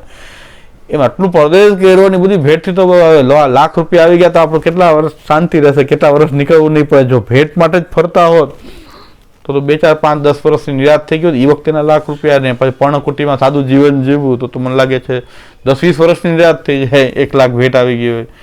ગોપીનાથજી તરત જ નાસદ્વાર પધાર્યા, ગિરિરાજજી પર પધારીને બધી જ શ્રીનાથજીને એ ભેટ કરી દીધું. બધું જ દ્રવ્ય શ્રીનાથજીને અંગીકાર કરાવી દીધું. આવા શું જલસા કર્યા શ્રી ગોપીનાથજી, શું જલસા કર્યા! આટલી પરિશ્રમ કરીને બધી ભેટ શ્રીનાથજીને અંગીકાર કરાવી દીધી. અને પર્ણકુટીમાં જ આપ્યા હતા પાછા એમને એમ કર્યા બધા. તો આ પરદેશ કેરો એટલી મહેનત કરી, તેમાં એક જ કે દેવીજીઓનો ઉદ્ધાર એક જ લક્ષ્ય હતું, અને જે ભેટ પ્રાપ્ત થઈ એના ઉપર બહુ લક્ષ્ય નહોતું. અને એ બધી ભેટ જે છે એનો વિનિયોગ શ્રી ઠાકોરજીને કરાયો. તો અને પોતાના ઘરના ઠાકોરજીને નહીં, શ્રીનાથજીને ભેટ કરી દીધું. ઘરે પણ નથી લાવ્યા. હા, એ દ્રવ્યો પાછું ઘરે નથી લાવ્યા, શ્રીનાથજીને ભેટ કરી દીધું. તો એ ગોપીનાથજીને જલસા કેવી રીતે કહેવાય? ત્રીજો ગુસાઈજી માટે આ શબ્દ વાપરે, ગુસાઈજી જલસા કર્યા. ગુસાઈજી પોતાના ઘરની ઠાકોરજીની સેવા અને દોડીને પાછા પધારે એ શ્રીનાથજીની સેવા. અને આ બંને ટાઈમ ભાગવત સુબોધની સમજાવતા વૈષ્ણવ કથા. અને મધ્યરાત્રિએ પણ કોઈ વૈષ્ણવ એમને પ્રશ્ન કરતો તો આખી રાત સુધી એમને સુબોધની સમજાવેલી છે ચાચાજીને. આખી રાત ગુસાઈજી રાત્રે કથા કરીને તો પોયડા, પછી પાછા એ બહાર પધાર્યા તો ચાચાજી કંઈક વિચાર કરતા હતા મધ્યરાત્રિમાં. તો ગુસાઈજીએ પૂછ્યું કે શું છે? તો એમ કે આ એક સુબોધનીમાં આ સમજાતું નથી. તો ગુસાઈજી ત્યાં ઠાળા આખી રાત સવાર સુધી ગુસાઈજી એમને એ સુબોધની સમજાવી. એમ કહે કે હમણાં તો આપણે કેમ ક્લાસ પૂરો કર્યો ને હવે પાછું રાત નહીં, શાંતિ નહીં, રાતના 3 વાગે કે આ નથી સમજાતું, કોણ જવાબ દે? ગુસાઈજી. તો તોય ગુસાઈજી આખી રાત સુધી એમને સમાધાન કર્યું ચાચાજીનું. અને સીધા મંગલામાં સેવામાં બધારે પાછા પોયડા નથી, સીધા સેવામાં બધા કે આખી રાત થઈ ગઈ તો હવે મંગલામાં બીજા પહોંચી જશે. એને પરિવાર તો હતો, 7 બાળકો હતા, 7 બાળકોના ઓજીઓ હતા, બધો પરિવાર હતો. તો કોઈક મંગલા તો કોઈક કરાવી લે તો 2 કલાક આરામ વધારે. ગુસાઈજી એવી નથી વિચાર કર્યો આપણે તો ઘરમાં કોઈ સેવા કરવાળો હોય તો આપણે આળસ કરી જતા હોય, પણ બધી સેવામાં બધાએ હાજર રહેવું. તો ગુસાઈજીને તો ઓટો મોટો પરિવાર હતો. નવનીતલાલની સેવામાં, નવનીત પિયાની સેવામાં 7 બાળકો, 7 બાળકોના ઓજીઓ બધા જ સેવામાં હતા. તો ગુસાઈજી ન પધારે તો શું વાંધો? જગાવામાં ગુસાઈજી મંગલામાં ન પધારે તો કોઈ મોટી વાત નથી. તો આપણે તો આવું કરતા જ હોઈએ છીએ કે એક જણો સેવા કરતો હોય તો આપણે તો રજા લઈ લેતા હોય આપોઆપ. પણ એક સેવા, પ્રભુના એક સેવાની એટલી કિંમત છે કે આપણે એને એ અવસર આપણે જવા દેવો જોઈએ નહીં. આજની સેવા, આજનો અવસર પાછો નથી આવવાનો. કારણ કે આને આ સેવા મંગલા તો રોજ થાય છે, પણ આજની મંગલા એ તો આજની જ રહેવાની છે, પછી બીજી વાર જીવનમાં ક્યારેય નથી આવવાની. આજે જે શિંગાર ધૈર્ય છે, આજનો શિંગાર પાછો જીવનમાં ક્યારેય નથી આવવાનો. આજે જે સેન કરાવે એ સેન ક્યારેય પણ પાછા નથી થવાના. એ ભાવથી આપણે સેવામાં આવી ઉત્કટ, એ આપણી એવી ભક્તિ, આને તાપાત્મક ભક્તિ કહેવાય કે મંગલા થાય છે, રાજભોગ થાય છે, સેન છે, કોઈ કરાવી લે છે તો થવાનું છે, થઈ જાય. પણ આપણી સેવા જે આજની છે પાછી આખા જીવનમાં ફરીથી ક્યારેય રિપીટ થવાની નથી. એ તો ગુસાઈજીનો આવો ભાવ હશે તો ગુસાઈજી તરત જ પાછા સેવામાં પધાર્યા. તો આમાં શું જલસા કર્યા ગુસાઈજી? એક વૈરાગી, બહુ અત્યારે બધા વૈરાગ્યની વાતો બધા બહુ કરે છે, એટલે પુષ્ટિ માર્ગમાં જાણે વૈરાગ્ય નથી અને બીજા માર્ગોમાં બહુ વૈરાગ્ય છે, એવા બધા પ્રભાવિત થતા હોય છે ઘણા. તો વૈરાગ્યની વાત કરીએ તો એ વખતે પણ ગુસાઈજીનો થોડોક શિષ્યો વધ્યા તો વૈભવ પણ વધારે હતો. ગુસાઈજીનો વૈભવ પણ ઉત્તરાવસ્થામાં વધ્યો થોડો. તો બધા કોઈ રથ ને ઘોડા ને હાથી ને બધું આખું શાસ્ત્ર સરંજામ સાથે ચાલતો હતો. ત્યારે એક સંન્યાસી કોઈક ત્યાં એ જગન્નાથજીમાં, આ પ્રસંગ જગન્નાથજીમાં બન્યો, ત્યારે કોઈક સંન્યાસીએ એમ કહ્યું કે આટલો બધો ઠાઠમાઠ કાંઈ ધર્માચાર્યનો હોય? તો ગુસાઈજીએ સાંભળ્યું કે ભાઈ ધર્માચાર્ય માટે આવો ઠાઠમાઠ. ગુસાઈજી કીધું બધું જગદીશને અર્પણ, અત્યારે ને અત્યારે બધું ઇસી મિનિટે જે કાંઈ પણ મારી પાસે છે બધું જ જગન્નાથજીને અર્પણ કરી દીધું, ભેટ કરી દીધું. હવે તમારો દંડ ને કમંડલ તમારી પાસે છે તો તમે કહે તો ભાઈ દંડ કમંડલ પછી હું ભિક્ષા ક્યાંથી માંગું? તો ગુસાઈજી કીધું અમે આટલું બધું ઠાકોરજી દઈ શકતા, અમે જગદીશના ભરોસે. તો તમને એટલો ભરોસો નથી કે દંડ કમંડલ બીજું આવી જશે? તમે તમારો કમંડલ તો મૂકી દો. એ તો દાન, એ તો જગન્નાથજી એ સંન્યાસી કે દંડ મૂકી દો, કમંડલ મૂકી દો તો પછી ભિક્ષા ક્યાંથી માંગું? મારી પાસે બીજું શું હોય? તો તમને એટલો વિશ્વાસ નથી, સંન્યાસી થઈને તમને વિશ્વાસ નથી કે ભગવાન આપી દેશે. ને અમે ગ્રહસ્થી છીએ તો અમે કહી દઈએ કે બધું જ જગન્નાથજીને એક સેકન્ડમાં. ગુસાઈજી વિચાર પણ ના આવ્યો કે ભાઈ થશે શું, બધું અર્પણ કરી દે. તો ગુસાઈજી બધું જ જગન્નાથજીને ભેટ કરી દીધું. તો હોય ને છોડ, ન હોય ને બધા વાતો કરે કે અમે તો આમ કરીએ, પણ હોય ને છોડવું એ તો શ્રી ગુસાઈજીનો આ અદ્ભુત ત્યાગ અને વૈરાગ્ય શ્રી ગુસાઈજીમાં કે ઠાકોરજી સિવાય કોઈ વસ્તુમાં આપનો રાગ નથી, એ સ્પષ્ટ છે. એટલે તો ગુસાઈજી એક ભાજીમાં એક તણખું આવી ગયું, દાંડલો આવી ગયો જરાક ભાજીનું. તો ગુસાઈજી કીધું કે હવે આ ગ્રસ્થાશ્રમ નકામો છે, ઠાકોરજીને આટલા સુખનો વિચાર ન થતો હોય તો સંન્યાસ લઈ લેવો.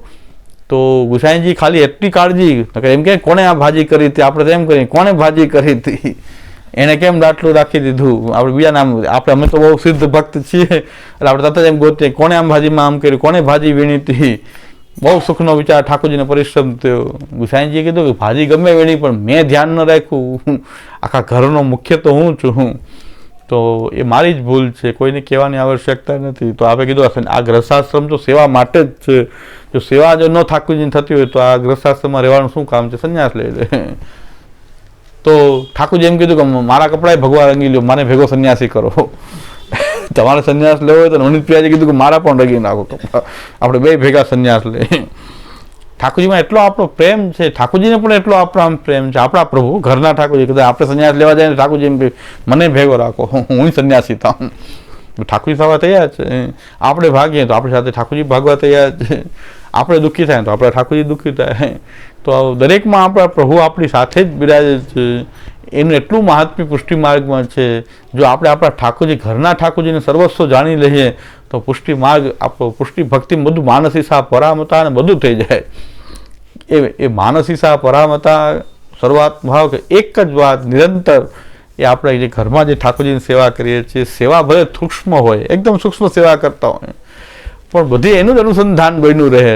સર્વ વિષયોમાં, સર્વ લોકમાં એ આપણા પ્રભુ માટે જ જાણે બધું હોય એ પ્રકારથી બધે જ એનું અનુસંધાન બન્યું રહે. તો બસ એનાથી માનસી પણ થઈ જશે અને આગળ જતા સર્વાત્મ ભાવ પણ થઈ જશે.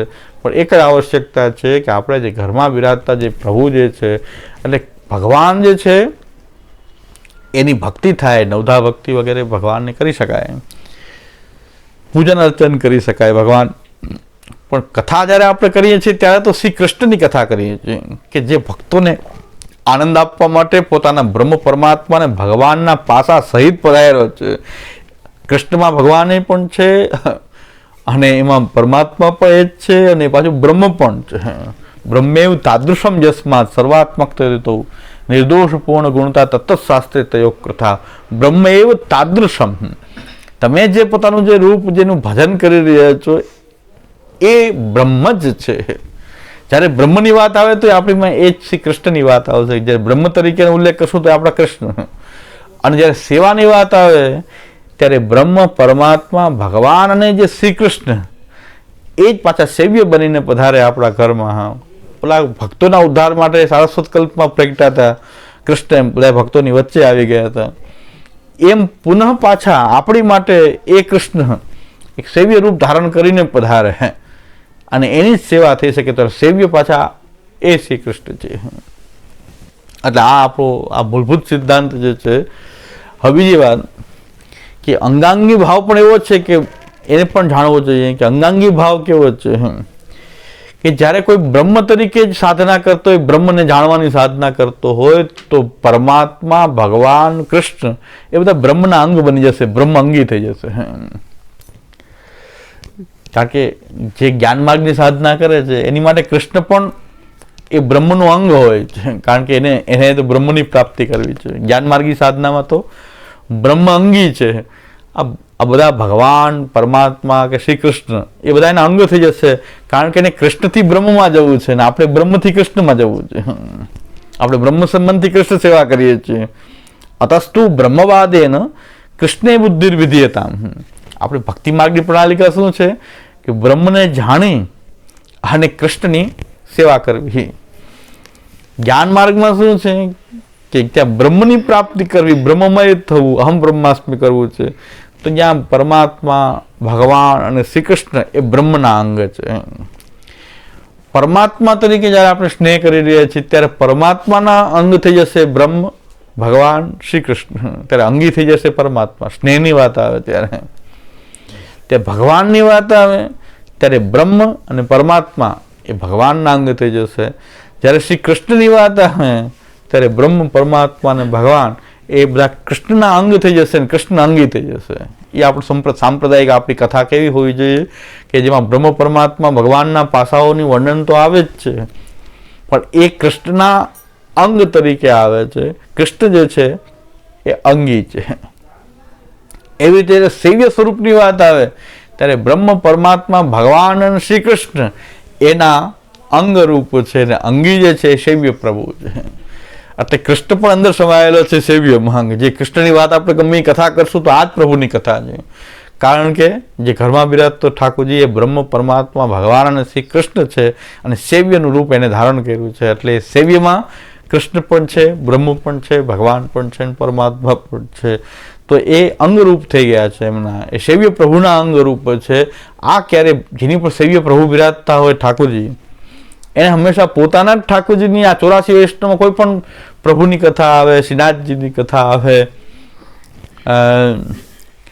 આપણી મૂર્ખાઈનો પુષ્ટિમાર્ગીઓમાં શ્યામદાદા એમ આજ્ઞા કરે છે કે પુષ્ટિમાર્ગીઓ છે એને બધા અંગ સારી રીતે કામ કરે છે પણ બુદ્ધિ જ કામ કરતી નથી. એટલે ઉપલો માળ જ કામ બરાબર. પુષ્ટિમાર્ગની આ તકલીફ છે માર્ગીઓની, પુષ્ટિમાર્ગીઓની.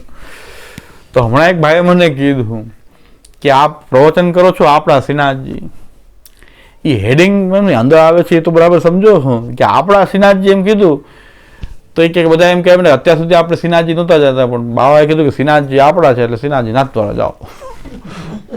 મેં કીધું મેં તો અંદર તો સાંભળવું જોઈએ એટલે ખાલી હેડિંગથી થોડું કંઈ પકડી લેવાય.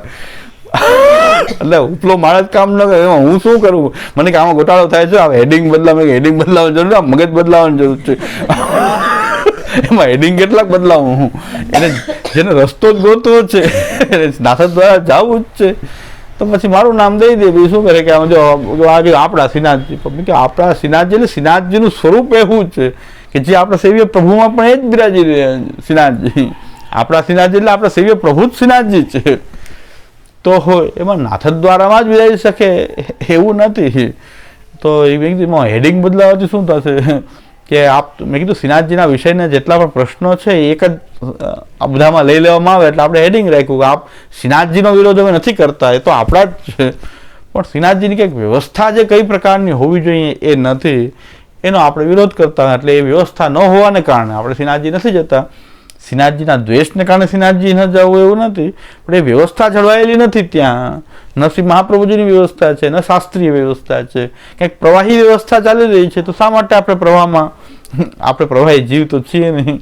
તો શા માટે પ્રવાહમાં ભટકે એટલે આજે એક ભાઈ કીધું મને કે આમાં આપણું ધ્યાન દોરવા જેવું છે ઘણા લોકો નહોતા જતા એવા જવા માંડે શ્રીનાથજી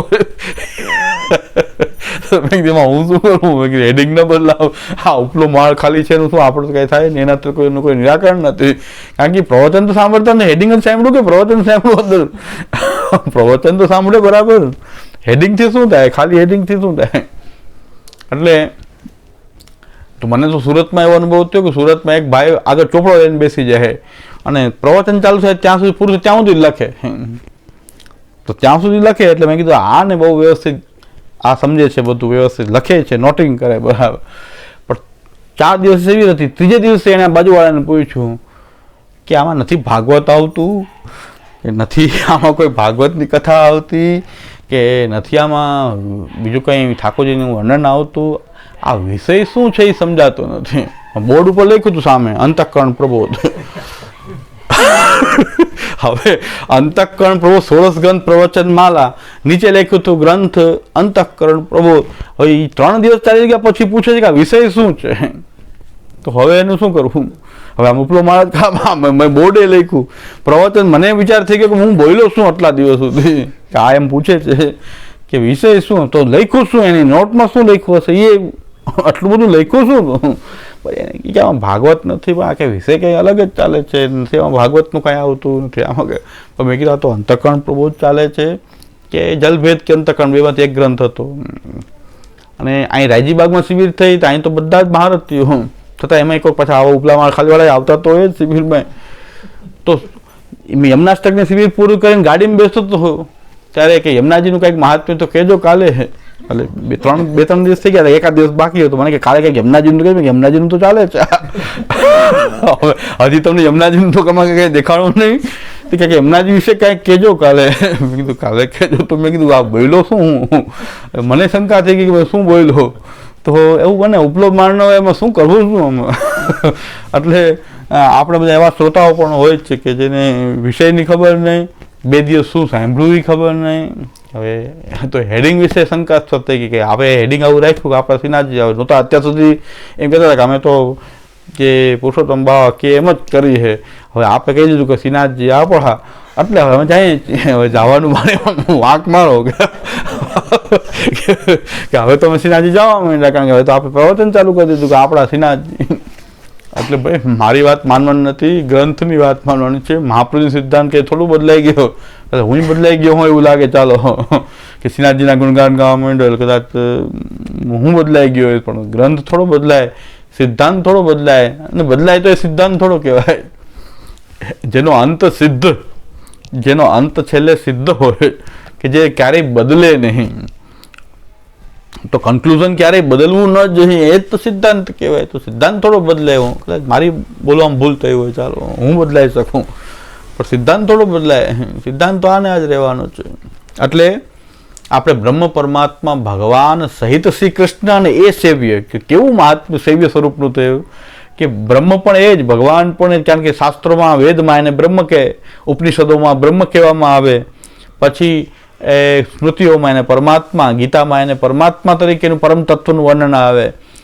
અને પુરાણોમાં ભાગવતમાં એનું ભગવાન તરીકે વર્ણન આવે અને એ જ પ્રભુ એ સાક્ષાત જ્યારે દસમ સ્કંદમાં જે રીતે ભગવાન પ્રકટ થઈ અને બધી લીલાઓ કરી એ પ્રભુ શ્રી કૃષ્ણ અને એ બધા એ બધા પાસા સહિત એ સેવ્ય બનીને પધારે તો આ બધું મહાત્મ્ય તો અંતત સેવ્ય પ્રભુનું થશે.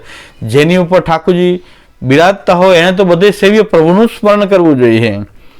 એ બધા સચરાચર સૃષ્ટિના બધા ક્રિયાકલાપોમાં પ્રભુનું જ સ્મરણ કરવું જોઈએ.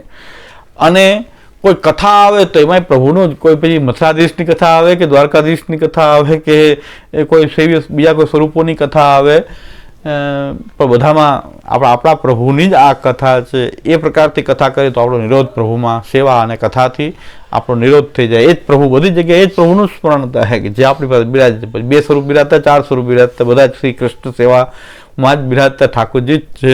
એની વિવિધ લીલાઓના રૂપો છે. એક જ તત્વ એક છે, લીલાના રૂપ અલગ અલગ છે, પણ 5 સ્વરૂપ બિરાજતા, 4 સ્વરૂપ બિરાજતા, પણ બધા જ એ શ્રી કૃષ્ણ રૂપે એને સમાન છે. અને સેવ્ય રૂપ પણ બધાનું સેવ્યપણું પણ છે.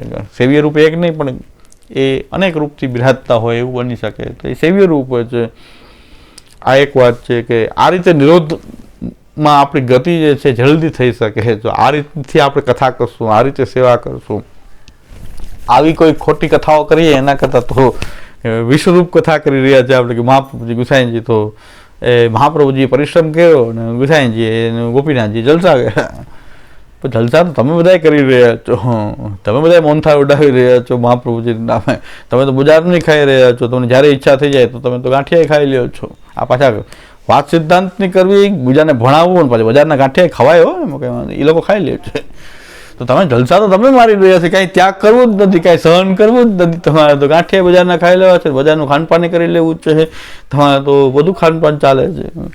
અને પાછું તમે તો એવું સાંભળ્યું છે કે જે આવું કહેનારા પાછા એમ કે ઠાકોરજીને ઉત્તમોત્તમ વસ્તુ આપણે આવા ગાંઠિયા ક્યાં આપણે ઘરે બનતા હોય તો લઈને ઠાકોરજીને ધરી દેવા. એમાં શું વાંધો? યદ્યદિષ્ટતમમ લોકે યચ્ચાતિ પ્રિય મહાત્મા યેન સ્યાદ નિવૃત્તિશ્ચિત્તે તત્કૃષ્ણે સાધયે ધ્રુવમ. તો આ શું કરી રહ્યા છો? આ તમે જલસા કરી રહ્યા, તમે જલસા કરી રહ્યા છો. આ તો ગાંઠિયા ને ભજીયાનો તો એ તો જલસા આપણે લોકો ઉડાવી રહ્યા છીએ. પ્રભુ મહાપ્રભુજી ગોપીનાથજી ગુસાઈજી તો કોઈ એવા જલસા કર્યા નથી. પણ આપણે વ્યર્થ કોઈ ત્યાગ પણ બતાવતા નથી. આપણે કે અમે વૈરાગી છીએ, વૈરાગ્ય બતાવવાની પણ આપણે જરૂર નથી. જે છીએ એવા છીએ, પણ કૃષ્ણના છીએ. કૃષ્ણની સેવા સર્વોપરી છે. અમારું વૈભવી જીવન હોય તો અમારા ઠાકોરજી વૈભવથી બિરાજશે. કદાચ અમારું જીવન વૈભવી હોઈ શકે પુષ્ટિમાર્ગીનું, પુષ્ટિમાર્ગીનું જીવન કે વૈરાગ્ય ત્યાગ પૂર્ણ હોય એવું, પણ અમારો ત્યાગ અમારે લોકોને બતાવવા માટે અમે ત્યાગી કે વૈરાગી નથી. અમે તો અમારા પ્રભુની સેવા માટે પ્રભુના દાસ છીએ, ભગવત દાસ છીએ. કદાચ અમે ઘરેણા પહેરતા હોઈએ તો અમે પ્રભુના દાસના રૂપમાં પહેરીએ છીએ. એના કરતાં પ્રભુ પણ અમારા એવી રીતે બિરાજતા હોય. જો અમારામાં રાશિ ઠાઠ હોય તો આપણા પ્રભુમાં પણ એવા રાશિ ઠાઠથી પ્રભુ બિરાજી શકે છે. કારણ કે આપણું જીવન રાશિ ઠાઠ બનાવીને ઠાકોરજીનું જીવન એવું રાખીએ, ઠાકોરજી માટે કંઈ વિનિયોગ ન કરાવીએ તો આપણે બધા જેને કહેવાય છે ચોર છીએ. એ આપણે બધા ચોર ગણાશું. પણ આપણા પ્રભુ પણ એવી રીતે જેમ આપણે રહેશું એમ આપણા પ્રભુ બિરાજશે. આપણી પાસે કાંઈ નહીં હોય તો પ્રભુ પણ બાજરીના દાણા રોગીને બિરાજશે. પ્રભુ ખાલી જલ ઉપર બિરાજી શકે, ચણા ઉપર બિરાજી શકે. વાર્તામાં તો બધા જ પ્રસંગો આવે છે કે ચણા ઉપર બિરાજ્યા છે, જલ ઉપર બિરાજે. ખાલી રોટલી, કોઈ દાળ શાકનો મેળ નહીં. એને સેવા કરી છે આપણે ત્યાં સંદાસજી, ખાલી રોટી કરીને ભોગ ધરતા. તો જેને કહેવાય દાળ શાકનો જિંદગીમાં મેળ નહીં તો પણ સેવા થઈ શકે છે. અને જેનું રાજસી જીવન હતું દામોદર સંભળવાનું વગેરે, તો અમે ઠાકોરજીને પણ એવા ઠાઠથી બિરાજતા હતા. તો વ્યર્થ આપણે કોઈ ત્યાગ પક્ષ બતાવતા નથી જે લોકો બતાવી રહ્યા છે. હા, લોકો ત્યાગ બતાવી રહ્યા છે ને પછી બહુ મઠ ને સ્થાન ને મંદિર ને આશ્રમ ને બધા ભવ્ય બનાવી રહ્યા છે. એવો આપણે દોડ કરવાની, પુષ્ટિ માર્ગીય તો એવું ક્યારેય દોડ કરતા નથી. જેવા છીએ એવા છીએ, પણ પ્રભુના દાસ છીએ એ ભૂલાવવું જોઈએ નહીં કે આપણે શ્રી કૃષ્ણદાસ છીએ. મહાપ્રભુજી પણ પોતે જ શીખવાડ્યું છે, ગોપીનાથજી ગુસાઈજી પણ એ શીખવાડ્યું છે કે આપણે પ્રભુના દાસ છીએ. તો પ્રભુના દાસ છીએ ઇતિ શ્રી કૃષ્ણદાસસ્ય વલ્લભસ્ય હિતમ વચ. આ જે મહાપ્રભુજીનું વચન જે છે આપણે બધાએ આપણા જીવનમાં કોતરવાનું જરૂર છે કે શ્રી મહાપ્રભુજી કહે છે કે હું કૃષ્ણનો દાસ. તો આપણે પણ એ પ્રભુના દાસ થઈને જે પણ જેવી રીતે પણ રહેતા હોય પણ કૃષ્ણદાસ છીએ એ આપણે ભૂલવું જોઈએ નહીં. આ એક વાત. બીજી એ વાત એ છે કે અંગાંગી સંબંધ એવો જ છે કે આપણને તરત સેવા સમજાઈ જશે. સેવા આપણને તરત સેવા શું છે એ સમજાઈ જાય. તો અંગાંગી ભાવ એવો છે કે આખો આપણો આ દેહ છે એ અંગી છે. એના એક એક આ હાથ પગ મોઢું વગેરે એ બધા એના અંગ છે. તો આ બધા અંગો શું કરે છે? એ અંગીની સેવા કરે છે. અંગીની સેવા જ કરે છે ને. આપણે જોવાનું, આંખ જોઈ દે આપણને, હાથ કાંક આપણને લઈ દે, તો અંગી જે છે જીવાત્મા કે આખો જે દેહ, એને બધા જ હાથ કપાઈ જાય ને તો ખબર પડે હાથની કેટલી જરૂર હતી, તો હાથ કેટલી સેવા કરતો તો આપણી કેટલી સેવા હાથ કરતો તો હાથ કપાય તો ખબર પડે. એક આંગળીમાં કંઈક લાગી જાય ને તો આપણને નડ્યા કરે, તો આપણે વસ્તુ પકડવામાં બધામાં તકલીફ થવા માંડે. પણ દરેક અંગ જે છે એ અંગીની સેવા કરે છે ને, એ અંગીને સમર્પિત છે, કારણ કે એના વિના એનું અસ્તિત્વ નથી. હાથનું અસ્તિત્વ અહીંથી જોડાયેલો રહે તો એ હાથ છે, કપાઈને ફેંકાઈ જાય તો પછી ફેંકી જ દેવો પડે છે. તો એ શું છે? એ સમર્પિત છે, એ અંગીને સમર્પિત છે, હાથ પગ આંખ નાક બધી. અને એ પાછા જે અંગી જે છે એની સેવા કરે છે, કંઈક ને કંઈક એના ઉપયોગ આવી રહ્યો, એમાં ઉપયોગમાં આવી રહ્યા છે કંઈક ને કંઈક. અને અંગી શું કરે છે? એ બધા જ અંગોનું પોષણ કરે છે. પોષણ તથા અનુગ્રહ આપણે જે કહીએ છીએ ને ઠાકોરજી, પોષણ પુષ્ટિ, આખા બધા અંગોનું પોષણ આ અંગી દ્વારા થાય છે ને. અંગી જે છે એ સર્વનું પોષણ કરે. જેમ કે જીવાત્માને આપણે અંગી માનીએ, આ બધા એના અંગ છે, દેહ વગેરે. તો જીવાત્મા જે છે એ નીકળી જાય તો આ બધા કોઈ અંગ કામ કરતા નથી. પોષણ કેના દ્વારા થઈ રહ્યું છે? જીવાત્મા દ્વારા આ બધા અંગોનું એ પોષણ થઈ રહ્યું છે. અથવા આખું એક આપણું શરીરનું જે સ્ટ્રક્ચર છે એ દરેક અંગોનું પોષણ કરી રહ્યો છે, કારણ કે એમાં જોડાયેલું છે બધું. ત્યારે એ કંઈક કામમાં આવે, એનાથી છૂટું પડતા જાય તો બધી વસ્તુ કામમાં નહીં આવે. પછી એ છૂટો પડેલો હાથને શું કરવો? એ જોડાયેલો રહેશે અંગીમાં, તો એ શું થઈ ગયું? જોડાયેલું રહેવું એટલે એ સમર્પિત થઈ ગયું. એ અંગીને સમર્પિત છે આ અંગ, અને અંગી એનું પોષણ કરે છે. તો આખું જગત જે છે એ ભગવાન જે છે એ બધાના અંગીભૂત એ પ્રભુ છે, અને આખું જગત જે છે એ પ્રભુના અંગરૂપ હોવાથી એ પ્રભુને સમર્પિત છે. દરેક વસ્તુ પ્રભુને સમર્પિત છે, એટલે આપણે પણ પ્રભુને સમર્પિત છીએ. આમાં આપણે જ સમર્પિત છે એવું નહીં, પ્રભુ માટે તો બધું જ સમર્પિત છે. કે પ્રભુની વગર તો આ કોઈનું અસ્તિત્વ નથી, પ્રભુ વિના તો આ કોઈનું અસ્તિત્વ નથી. કારણ કે આની પાછળ એનું જે બ્રહ્માત્મક રૂપ જે છે, એટલે તો આપણે વિરાટનું એક રૂપ બતાવ્યું છે કે એમાં બધું આ લોક વગેરે એનું પોષણ કોણ કરી રહ્યું છે? આ વિરાટ.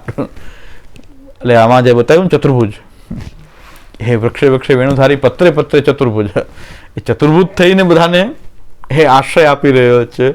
એટલે બધા આખું જે આ બધા બ્રહ્માંડ વગેરે જે છે એ બ્રહ્માંડ મૂર્તિ નારાયણને એ સમર્પિત છે. તો સમર્પણનો સિદ્ધાંત આપણો આ વસ્તુ આપણને કે આખું બધું જ પ્રભુને સમર્પિત છે, તો હું પણ પ્રભુને સમર્પિત છું. અસમર્પિત વસ્તુ નામ તસ્માદ વર્જનમ આચરે.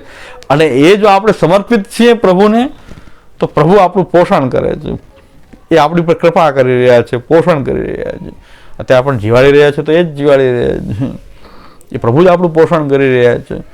અને પછી આપણે જ્યારે સેવા કરતા જશું તો આપણી ભક્તિ ભાવની વૃદ્ધિ વગેરે પણ, સર્વાત ભાવ વગેરે પ્રભુ જ પુષ્ટિ કરીને આપણી ઉપર એ વિશેષ પુષ્ટિ ઉપર વિશેષ પુષ્ટિ, પુષ્ટિ એક પુષ્ટિ તો છે કે પ્રભુએ આપણને પોતાની સન્મુખ રહ્યા, એક વિશેષ પુષ્ટિ કરી અને આપણને સર્વાત ભાવ માનસી વગેરે દાન તો આપણાથી થઈ શકે એમ નથી. આપણે સમર્પિત રહેવું, અને પ્રભુ આપણી પર કૃપા કરતા જશે.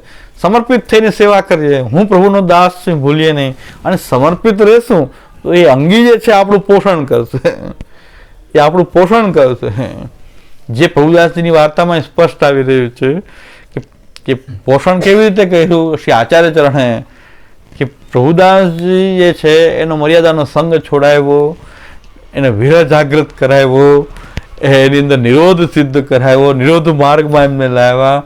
અને આચાર્ય ચરણ આ બધું પોષણ શ્રી આચાર્ય ચરણ દ્વારા, આચાર્ય ચૈત્ય વપુષા સ્વગતિમ વિનક્તિ, કે ભગવાન કહે છે કે આચાર્ય મારું જે એક ચૈતન્ય રૂપ છે, એક મૂર્તિ કેમ જળ રૂપ હોય એમ આચાર્ય ચૈત્ય વપુષા, એક ચૈતન્ય મૂર્તિ છે મારી, કે જેના દ્વારા હું મારી ગતિને વ્યક્ત કરું છું. સ્વગતિમ વિનક્તિ એટલે ભગવાન આચાર્ય ચરણના સંગથી બધું પ્રભુદાસજીના જીવનમાં કેવા કેવા પરિવર્તન આવતા ગયા. દુસંગ પણ છોડાયો, પછી એમની અંદર વિરહ જાગૃત કરાયો કે સેવા વિના નહીં રહેવાય, એવો વિરહ જાગૃત થયો. અને જે આ સેવાના માર્ગમાં આડા આવતા હોય ને બધાનો ત્યાગ કરવા રૂપ એક નિરોધ પણ સિદ્ધ થઈ ગયો કે હવે મારા પ્રભુદાસનો સંગ ભલે સારો છે, આપ્તજન છે, મારા પ્રેમી છે, પણ સેવામાં અડચણ રૂપ છે, તો આને મારે છોડી દેવો જોઈએ. તે એક નિરોધ પણ આ બધું આચાર્યચરણના સંગથી થયું ને. નહીં તો એ રામદાસજીના સંગના આનંદમાં હતા બે મિત્રો, મહાપ્રભુજીનો સંગ થયો તો આચાર્ય ચૈત્ય બપુસા એ ભગવાનનું જ આખું રૂપ છે અને એના દ્વારા એ પ્રભુદાસનું પોષણ કર્યું. એ પ્રભુદાસજીનું પોષણ શ્રી ઠાકુરજીએ મહાપ્રભુજીના રૂપથી એ કર્યું અને એમને આ નિરોધ માર્ગમાં સ્થિત કરાવી દીધા. એમની ભક્તિની નિરોધાવસ્થા પણ થઈ અને શ્રી મહાપ્રભુજીના સંગમાં જ આવી ગયા બધું છોડીને કે હવે આપની પાસે રહું, હવે તો જ મારું પુષ્ટિ જીવન હવે એમ છે. હવે બધેથી ભટકીને શ્રી મહાપ્રભુજી કે જાઓ સુખેથી અહીં રહો. ત્યારથી પ્રભુદાસજી જે છે એ શ્રી મહાપ્રભુજીના સંગમાં રહ્યા. તો બીજી વાર્તામાં એ પણ આવે છે કે રોજ ઠાકોરજીને ખાલી રસોઈ કરીને ભોગ ધરતા હતા. એક દિવસ ભોગ ન ધર્યો તો ઠાકોરજી આજ્ઞા કરી કે આજે ભોગ નથી ધર્યો, મેં વાટ જોઈ પ્રભુદાસે ભોગ ન ધર્યો.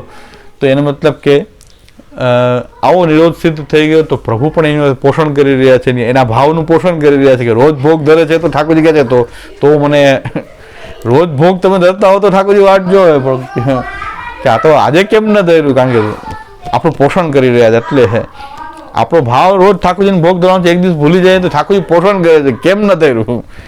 બાકી એને ભોગની જરૂર નથી, પણ એ આપણું પોષણ કરે છે કારણ કે આપણે સમર્પિત છીએ. એટલે આપણે એકવાર સમર્પિત થઈ ગયા પ્રભુને, હું પ્રભુ માટે જ છું, મારા ઠાકોરજીની સેવા માટે જ છું. આ દેહ ઇન્દ્રિય પ્રાણ અંતઃકરણ આત્મા, આ દારાગાર પુત્ર આપ્ત વિત્ત બધું આ પ્રભુની સેવા માટે જ છે. એ પ્રકારથી સમર્પિત થઈ જઈએ તો કંઈક બાકીનું બધું જે છે એ આપણી પર પ્રભુની પુષ્ટિથી, વિશેષ પુષ્ટિથી પ્રભુ આપણને વધારે વધારે આ માર્ગમાં ઘણાને આગળ વધવાની ચિંતા થઈ જાય. પણ આપણે તો ખાલી સ્થિત થઈ જવાનું છે પ્રભુના ચરણારવિંદમાં અને આપણા ઠાકોરજીને સર્વસ્વ માની લેવાનું છે, બાકી બધું પ્રભુ જ કરશે. એવમ સદાસ્મ કર્તવ્યમ સ્વયમેવ કરિષ્યતિ.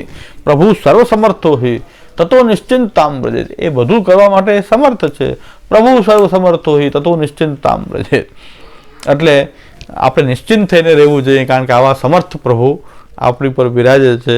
એટલે નિશ્ચિંત થઈને આપણે હંમેશા રહેવું જોઈએ, કારણ કે એના સામર્થ્યનો વિચાર કરીએ તો નિશ્ચિંતતા આવે, પણ પ્રભુનો સામર્થ્યનો વિચાર નહીં કરીએ તો આપણે નિશ્ચિંત થઈને આપણે દુઃખી થતા રહેવા. શું થશે, ધંધો નહીં ચાલે તો શું થશે, આ ભાઈ નહીં હોય તો શું થશે, ને આ બેન નહીં હોય તો શું થશે.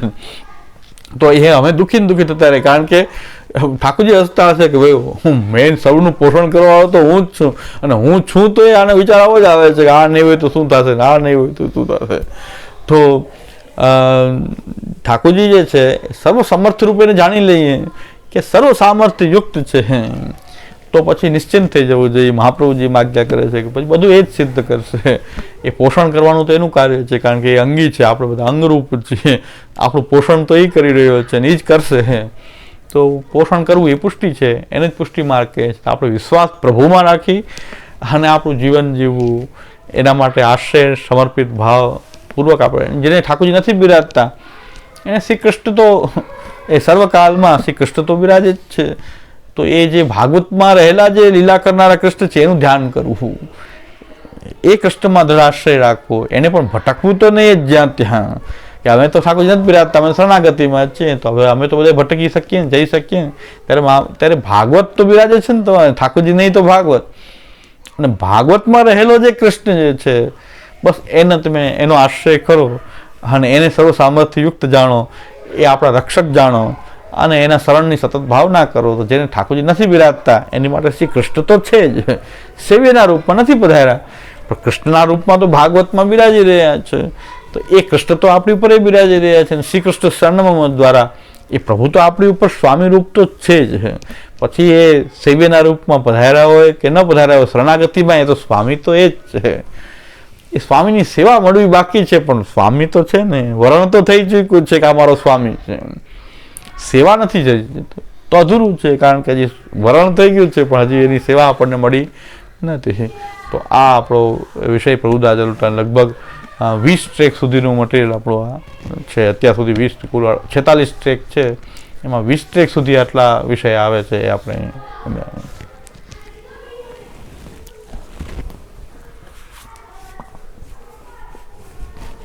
આજે એક વાતમાં સમજાવ્યું કે ભજન ભગવાનને થાય અને કથા કૃષ્ણની થાય, તો ભજન અને કથામાં બેમાં શું ડિફરન્સ? હા, ભગવાન જે છે તો એના એક પાસો જ છે કે કૃષ્ણનું એક ભગવદ રૂપતાનું એક પાસું છે, પણ ભગવાનનું ભજનનો અર્થ એ છે કે ભક્તિ તો એ કથાત્મિકા પણ છે, સેવાત્મિકા પણ છે, પણ નવધા ભક્તિની અંદર જે પૂજન અર્ચન વગેરે છે એ ભગવાનનું થઈ શકે. વિરાટ રૂપ હોય ચાલ, ભગવાનનું એક વિરાટ રૂપ છે, એનું પૂજન અર્ચન રૂપ જે ભક્તિ છે એક એમાં નભાવી શકાય છે. સેવારૂપ ભક્તિ નહીં, પણ પૂજન અર્ચનવાળી ભક્તિ એમાં આપણે નભાવી શકીએ છીએ. ભગવાનનું કોઈ વિરાટ રૂપ હોય, કારણ કે પૂજા માર્ગમાં મોટા મોટા વિગ્રહ હોય, તો જ્યાં પૂજન અર્ચન નભાવી શકીએ આપણે, એટલે અર્ચન ભક્તિ, પાદસેવન ભક્તિ એ બધી એ ભગવાનના રૂપમાં આપણે કરી શકીએ છીએ. અને ખાસ કરીને જે કથાની વાત આવે, ભક્તોની વચ્ચે ભગવાનની જે લીલાની વાત આવે, ત્યારે આપણને ત્યારે એ વૈકુંઠમાં બિરાજતા ભગવાનની બદલે જ્યારે ભૂતલ ઉપર પધાર્યા છે એ જ કથા આપણને યાદ આવશે. એટલો થોડોક ડિફરન્સ એ છે કે ભક્તિ નવધા પ્રકારની છે. એ નવધા ભક્તિ જે છે એ ભગવાનના રૂપમાં થઈ શકે. વિરાટ રૂપ, ભગવાનનું રૂપ એટલે કોઈક વિરાટ વૈકુંઠમાં બિરાજતા, એના ધામમાં બિરાજતા, પુરાની વિરાટતા સાથે બિરાજતા હોય તો પૂજન અર્ચન વંદન કરી શકીએ, પૂજન આ બધી ભક્તિઓ છે ને, એટલે એ પ્રકારની નવધા ભક્તિ. અને કથા જ્યારે કરીએ ત્યારે તો એ ભક્તો વચ્ચે કેવી રીતે આવે છે, એ ભગવાન તો એના સ્થાનમાં બિરાજી રહ્યા છે ને આપણે પૂજન અર્ચન કરી રહ્યા છે. જેમ ક્ષીરસાગરમાં વિષ્ણુ પોયડા છે, તો એનું પૂજન અર્ચન રૂપ ભક્તિ તો કરી શકીએ આપણે. ભક્તિના ઘણા બધા પાસા છે ને, એ પૂજન અર્ચનવાળી જે નવધા ભક્તિ છે એ વિરાટ પ્રભુ પોયડા હોય વૈકુંઠમાં, ક્ષીરસાગરમાં, તો આપણે એની આ રીતની ભક્તિ કરી શકીએ. પણ જ્યારે કથાની વાત આવે તો એમને ભક્તો વચ્ચે પ્રકટ થઈ તેને શું લીલા કરી, ગાયો ચારીને આ ધેનુકાસુરને માર્યો ને પ્રલંબાસુરને માર્યો, એ જે કથાઓ જે છે જ્યારે ભક્તો વચ્ચે આવે એની આપણે એક સ્વરૂપને કૃષ્ણ કહીએ છીએ. એટલે એના ધામમાં બિરાજતા રહે વૈકુંઠ લોકમાં, તો એની આપણે અર્ચન પૂજનવાળી ભક્તિ કરી શકીએ. પણ કથા જ્યારે કરીએ ત્યારે તો એ ભક્તો વચ્ચે પધારે ત્યારે જ એની આપણે કથા તો એ જ કરતા હોય કે જે ભક્તો વચ્ચે કેવી રીતે પ્રકટ થાય. જેમ કે એ નારાયણ જે છે એ બિરાજી રહ્યા છે, તો આપણે માની લઈશું કે ભગવાન છે, તો એની પૂજન અર્ચનાત્મિકા, દાસ્યાત્મિકા, પૂજન અર્ચનાત્મિકા ભક્તિ તો થઈ શકે. પણ જ્યારે એની કથા કરવી હશે તો એ નારાયણે ક્યાં ક્યાં અવતાર ધારણ કર્યા, નારાયણમાંથી આ અવતાર થયો, નરસિંહજીનો થયો, મત્સ્ય થયો, કચ્છપ થયો, વરાહ થયો, એ લીલા કરે ભક્તો વચ્ચે આવીને જે લીલા કરે કથામાં તો એ બધું આવશે. તો કથા કરવી હશે ત્યારે એ બધા પાસાઓ, એટલે પાસાની જ વાત છે. ભગવાનની આ પૂજન અર્ચનાત્મિકા ભક્તિ તો થઈ શકે, પણ જ્યારે કથા કરવું હશે તો એના જે લીલા રૂપો જે છે એ પાછું ત્યાં એ પ્રકટ થશે, ત્યારે એની કથા થશે. એટલે કથામાં આપણે એ કૃષ્ણનું પાસું વિશેષ આપણે કે કૃષ્ણ સર્વરૂપ બને છે, કારણ કે આપણા આરાધ્ય કૃષ્ણ હોવાથી એ કચ્છપ, મીન, વરાહ એ બધામાં આપણે કૃષ્ણને જોઈએ છીએ. આપણી જે ઓલી પ્રલય પ્રલયોધિવાળી આપણી જે અષ્ટપદી પણ છે જયદેવજી, એમાં જય જગદીશ હરે, દરેકમાં એમાં કે જય જગદીશ હરે, કે આ બધું રૂપ ભગવાનનું જ છે. આ બધા લીલા રૂપો એના જ છે, મૂળ અવતારી તો શ્રી કૃષ્ણ છે. એટલે આટલા પાસાનો ફરક આવશે કે ભાઈ કથામાં રસાત્મિક કથા ક્યારે થશે કે જ્યારે એ ખાલી એના વૈકુંઠ ધામમાં બિરાજતા ભગવાન છે એટલાથી કથામાં આનંદ નહીં આવે. એ જ્યારે ભૂતલ ઉપર આવશે અલગ અલગ અવતાર ધારણ કરીને, ત્યારે એની કથા થશે.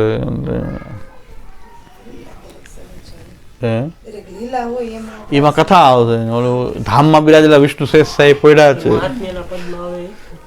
હા મહાત્મ્યના પદમાં આવે. એટલે આવું આપણે જે 5 રૂપ જે છે પ્રભુના જ છે, તો થોડો એના પાસા ફરક થાય છે. બાકી છે તો એ શ્રી કૃષ્ણ જ છે, એમાં કોઈ વાત. કૃષ્ણ કહે ત્યારે આ બધું અખંડ પૂર્ણ મહાપુરુષ કે એ સમજાવવા માટે છે કે અખંડતા અને પૂર્ણતા. બાકી નારાયણ પણ પૂર્ણ છે, પણ એ તો કેટલા નારાયણ છે, ખંડિત પૂર્ણ છે. અખંડ પૂર્ણ તો આપણા ઠાકોરજી છે કે એમાંથી બધા નારાયણ પ્રગટ થાય છે. એનું સુંદર ડેમોન્સ્ટ્રેશન આ છે. વૃક્ષે વૃક્ષે વેણુધારી, પત્રે પત્રે ચતુર્ભુજ, અનેક નારાયણ પ્રકટ થઈ જાય, પણ એમાં અખંડ પૂર્ણ સ્વરૂપ કયું તો કે જે મૂળ રૂપ છે એ શ્રી કૃષ્ણ છે.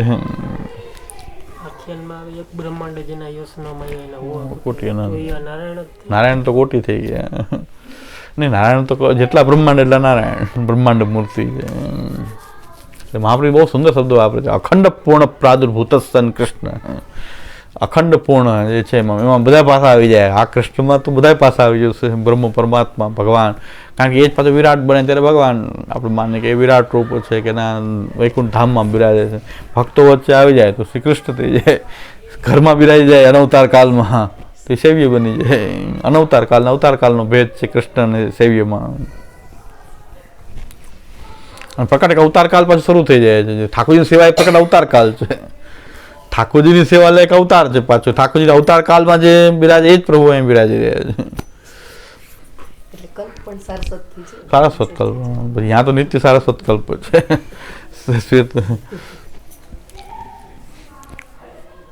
આવી દ્રઢ ભાવના સહિત જો સેવા કરીએ તો એ સેવામાં જલ્દી આધિદૈવિકતા પ્રકટ થઈ જાય. આપણે આધિદૈવિક લાગે તો સેવા લૌકિક ના રહે કે ભૌતિક નહીં રહે કે આધ્યાત્મિક નહીં, પણ આધિદૈવિક સેવા છે. કેવલ એક લીલા ઠાકોરજી રોજ કરે એ લીલા તેરી છે. ઠાકોરજી જે કરે એ લીલા તેરી છે. આપણા ઘરમાં ઠાકોરજી જાયગા તો એ લીલાથી જ. આપણે લીલાના રૂપમાં જોતા નથી, સેવાના રૂપમાં જ ખાલી જોઈએ ત્યાં સુધી આપણે સેવા કરી રહ્યા છીએ. પછી આપણને લીલા રૂપતા લાગે કે જેમ ઠાકોરજી લીલામાં જાગી રહ્યા છે એમ જ ત્યાં જાગી રહ્યા. એ જ રીતે રોજ કાંઈક નવી નવી લીલા કરે છે. આપણા ઠાકોરજી રોજ નવી લીલા કરે છે. આપણે સામગ્રી શું કરી શું થઈ જાય છે, પ્રભુ કંઈક લીલા કરી તો રોજની કંઈક નવી લીલા છે. તો આપણે રોજ આપણી ઠાકોરજી લીલા તો લખાતી જ જાય. આપણે લીલા રૂપ જોઈએ તો કે રોજ ક્યાંક ને ક્યાંક લીલા કરે છે. એટલે હમણાં એક વૈષ્ણવે કીધું કે ઓચિંતો હાર્ટ એટેક દુખાવો ઉપડો તો પછી સ્ટેન્ડ બેસાડવું પડ્યું. તો એ કે મેં તો એમ માન્યું કે ઠાકોરજી હવે આ બાળક છે તો ઉત્પાદ તો કરે ને, થોડું ઉત્પાદ ના કરે તો ઠાકોરજી કેમ કહેવાય. એટલે મેં તો એમ કે એમનો માન્યું કે દુઃખ આવ્યું એમ નહીં, મેં એમ માન્યું કે મારા ઠાકોરજી ક્યાંક લીલા કરી રહ્યા છે, આપણે એક લીલા છે. હા, તો લીલા રૂપતા જ્યારે દેખાવા માંડે તો પછી એને બાયપાસ કરાવવું પડ્યું કે દાખલ થવું પડ્યું ને ઓલું સ્ટેન્ડ બેસાડ્યા. એ કંઈક પ્રભુ ઉત્પાદ કર્યો, કંઈક ઉત્પાદ તો કરે ને, બાળકોએ તોફાન તો કરે તો આ કંઈક તોફાન કરી રહ્યો છે કે દોડા દોડ કરાવી દીધી બધાને. તો કંઈક તોફાન એ કરી રહ્યો છે બેટા. તો મેં એમ જોયું કે ઠાકોરજી આપણે એક લીલા છે. સ્ટેન્ડ બેઠાવવામાં લીલા દેખાતી હોય એ પણ એક લીલા દ્રષ્ટિ છે કે પ્રભુ જે કરી રહ્યા છે ઘરમાં કંઈક ને કંઈક ઉત્પાદ તો કરે ને. કે યશોદાજીના ઘરમાં કંઈક માટલા ફોડી નાખતા તો બધી લીલા તો કરે. માખણ ચોરી કરતા, કોઈના છીકા તોડી નાખતા, કોઈના વાછા છોડી મૂકતા. તો આપણા ઘરમાં સ્ટેન્ડ બેસાડવાનું દોડાદોડી કરાવી કે સ્ટેન્ડ બેચાડી દે, સાજા થઈ ગયા. સાજા થઈ ગયા એની કૃપા, પાછા સાજા થઈ ગયા, બધું ગોઠવાઈ ગયું. ત્યાં જ્ઞાનજી ડૉક્ટરે કીધું કે ભાઈ બહારનું કાંઈ ખાવા નહીં દે, જલે બહારનું નહીં ચાલે, અમારે અહીંયા કે નિયમ છે. તો કે ડૉક્ટરને કીધું, ઓલા કીધું મને ડૉક્ટરને મળવા દો.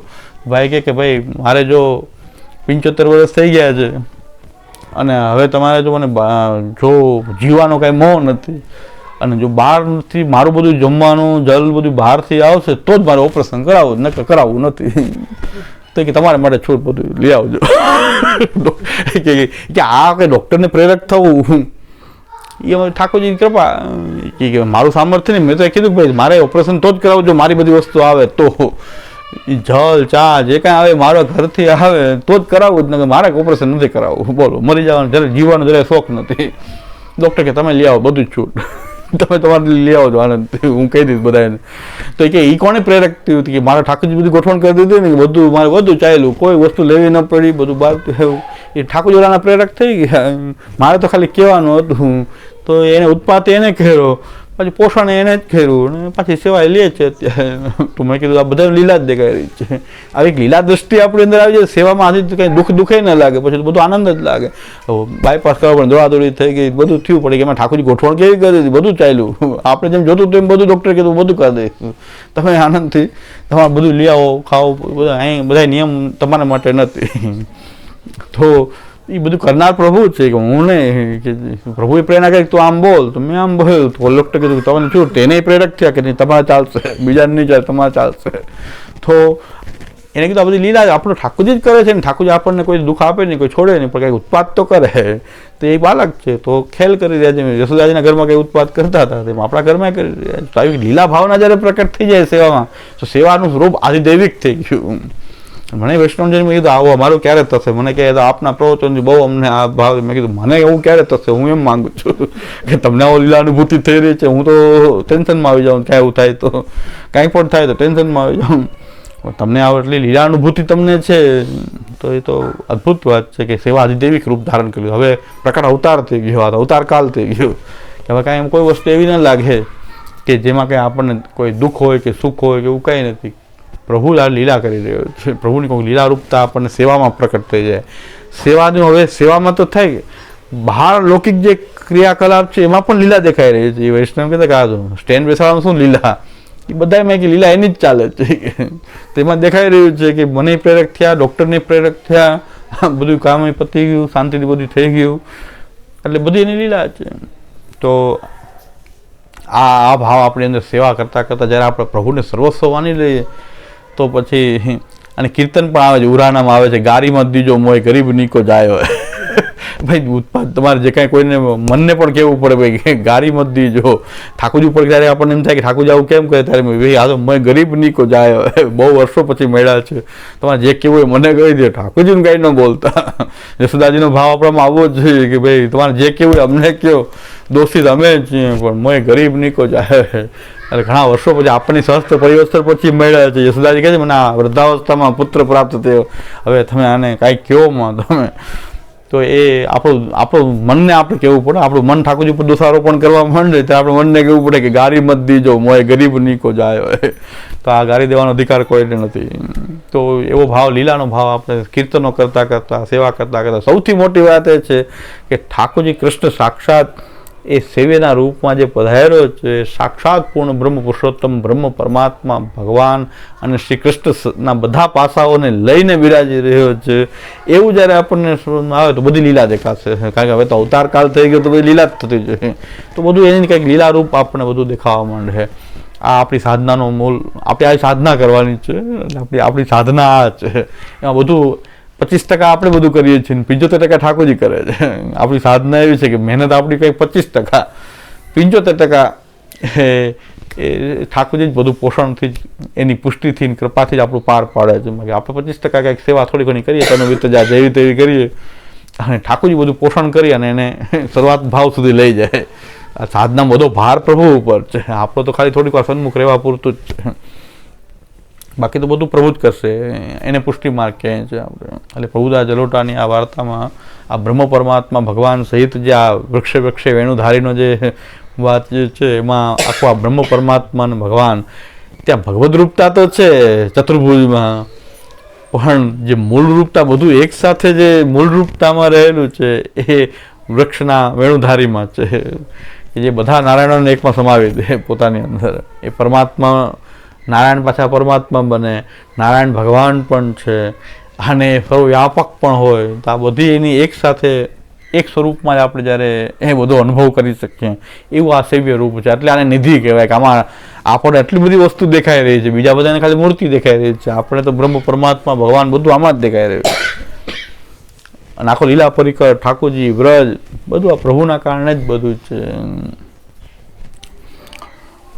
દૃઢૈન ચરણન કેરો ભરોસો, દૃઢૈન ચરણ શ્રી વલ્લભ નગર ચંદ્ર ચટાવિન, સબ જગમાં જ અંધેરો ભરોસો, દૃઢૈન સાધન જોર નહીં આ કલી મેં, જાસુ હોય નિવે સૂર્ય કહા કહે દ્વિધયા ધરો, વિના મોલ કો ચેરો ભરોસો, દૃઢૈન ચરણ, દૃઢૈન ચરણન કેરો ભરોસો, દૃઢૈન ચરણ.